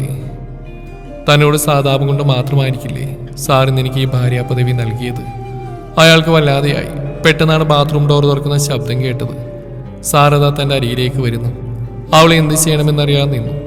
ഫൈസാൻ ജാസ്മിന്റെ അടുത്തെത്തി. അവളുടെ തലയിൽ കൈവച്ച് ദുആ ചെയ്തു. പിന്നീട് അവളോട് ഇരിക്കാൻ പറഞ്ഞു. അവനിരുന്നു. ജാസി, എങ്ങനെയുണ്ട് ഇവിടെ? ഇഷ്ടപ്പെട്ടോ എൻ്റെ ഉമ്മാനെയും ഉപ്പാനെയും പെങ്ങളെയൊക്കെ? ജാസി, ഇന്ന് നീ എൻ്റെ ഭാര്യയാണ്, എൻ്റെ പെണ്ണ്. നമ്മൾ രണ്ടാളും ഒരിക്കലും പ്രതീക്ഷിക്കാത്ത കാര്യമല്ലേ? ഒരു വർഷം പടച്ചു വിധിച്ചാവും ജാസി, നീ എൻ്റെ പാതിയാവും എന്നത്. നീ എന്നൊന്നും മിണ്ടാത്ത എന്നെ ഇഷ്ടമായില്ലേ? ഏയ് അതൊന്നല്ല സാർ. സാറോ? എന്ത് സാറ്? ഈ സാറ് വിളി നിർത്തിവിടണേ. ഇന്നു മുതൽ ഞാൻ നിന്റെ ഭർത്താവും, നീ എൻ്റെ ഭാര്യ. അവൾ ദയനീയമായി അവനെ നോക്കി. സർ, അത് സോറി ഫൈസിക്ക. അതന്നെ. ഇപ്പൊ എന്താ വിളിച്ചേ? എന്താ നിർത്തിക്കളഞ്ഞേ? വിളിക്കുവണ്ണേ, ഞാൻ കേൾക്കട്ടടി. അവൾക്ക് വല്ലാത്ത അത്ഭുതം തോന്നി. തന്നെ ഇതുവരെ ഇഷ്ടപ്പെട്ട ഒരു സ്റ്റുഡൻറ്, അതിലുപരി കെയറിങ് എല്ലാം ഉണ്ടായിരുന്നു. എന്നാലും ഇത് പെട്ടെന്ന് എങ്ങനെ ഇങ്ങനെയൊക്കെ മാറാൻ കഴിയാം? എങ്ങനെയാ ഞാൻ ഒരുപാട് റെസ്പെക്ട് ചെയ്യുന്ന അധ്യാപകനെ ഒരു ഭർത്താവായി കാണുക? ജാസി, എന്താ ചിന്തിക്കുന്നേ? ഏയ് ഒന്നുമില്ല. ജാസി, എനിക്കറിയാം നിന്റെ മനസ്സിൽ ഇപ്പം എന്തൊക്കെയാണെന്ന്. നീ ടെൻഷനാവല്ലേ? ആദ്യം നമുക്ക് നല്ലൊരു ഫ്രണ്ട്ഷിപ്പ് സെറ്റാക്കി എടുക്കാം. നിന്റെ പഠനം പൂർത്തിയാക്കണം, നല്ലൊരു കാരിയറിൽ എത്തിക്കണം, എന്നിട്ട് സ്വന്തം കാലം നിൽക്കാൻ പഠിക്കണം. അതിനിടയിൽ നമ്മുടെ റിലേഷൻ നാം അറിയാതെ സ്ട്രോങ് ആയിക്കോളൂ. അതിന് ടെൻഷനാവൊന്നും വേണ്ട. ലോകത്തൊരു സ്റ്റുഡൻറ്റിനെ കല്യാണം കഴിച്ച ഏക ക്ലാസ് ടീച്ചർ ഞാൻ മാത്രമാണോ? അവൻ്റെ പറച്ചിൽ കേട്ട ആൾക്ക് ഒരുപാട് ആശ്വാസമായി. തന്നെക്കാളും അധികം മനസ്സിലാക്കുന്ന ഒരാൾ. അവൾക്ക് ഫൈസാൻ സാറിനോട് വല്ലാത്തൊരു എന്തോ ഇതുവരെ ഇല്ലാത്ത പേരറിയാത്തൊരു ഫീലിങ്സ് മനസ്സിൽ വന്നു. കാത്തിരിക്കാം ഈ കഥയുടെ അവസാന ഭാഗം നാളെ ഇതേ സമയം.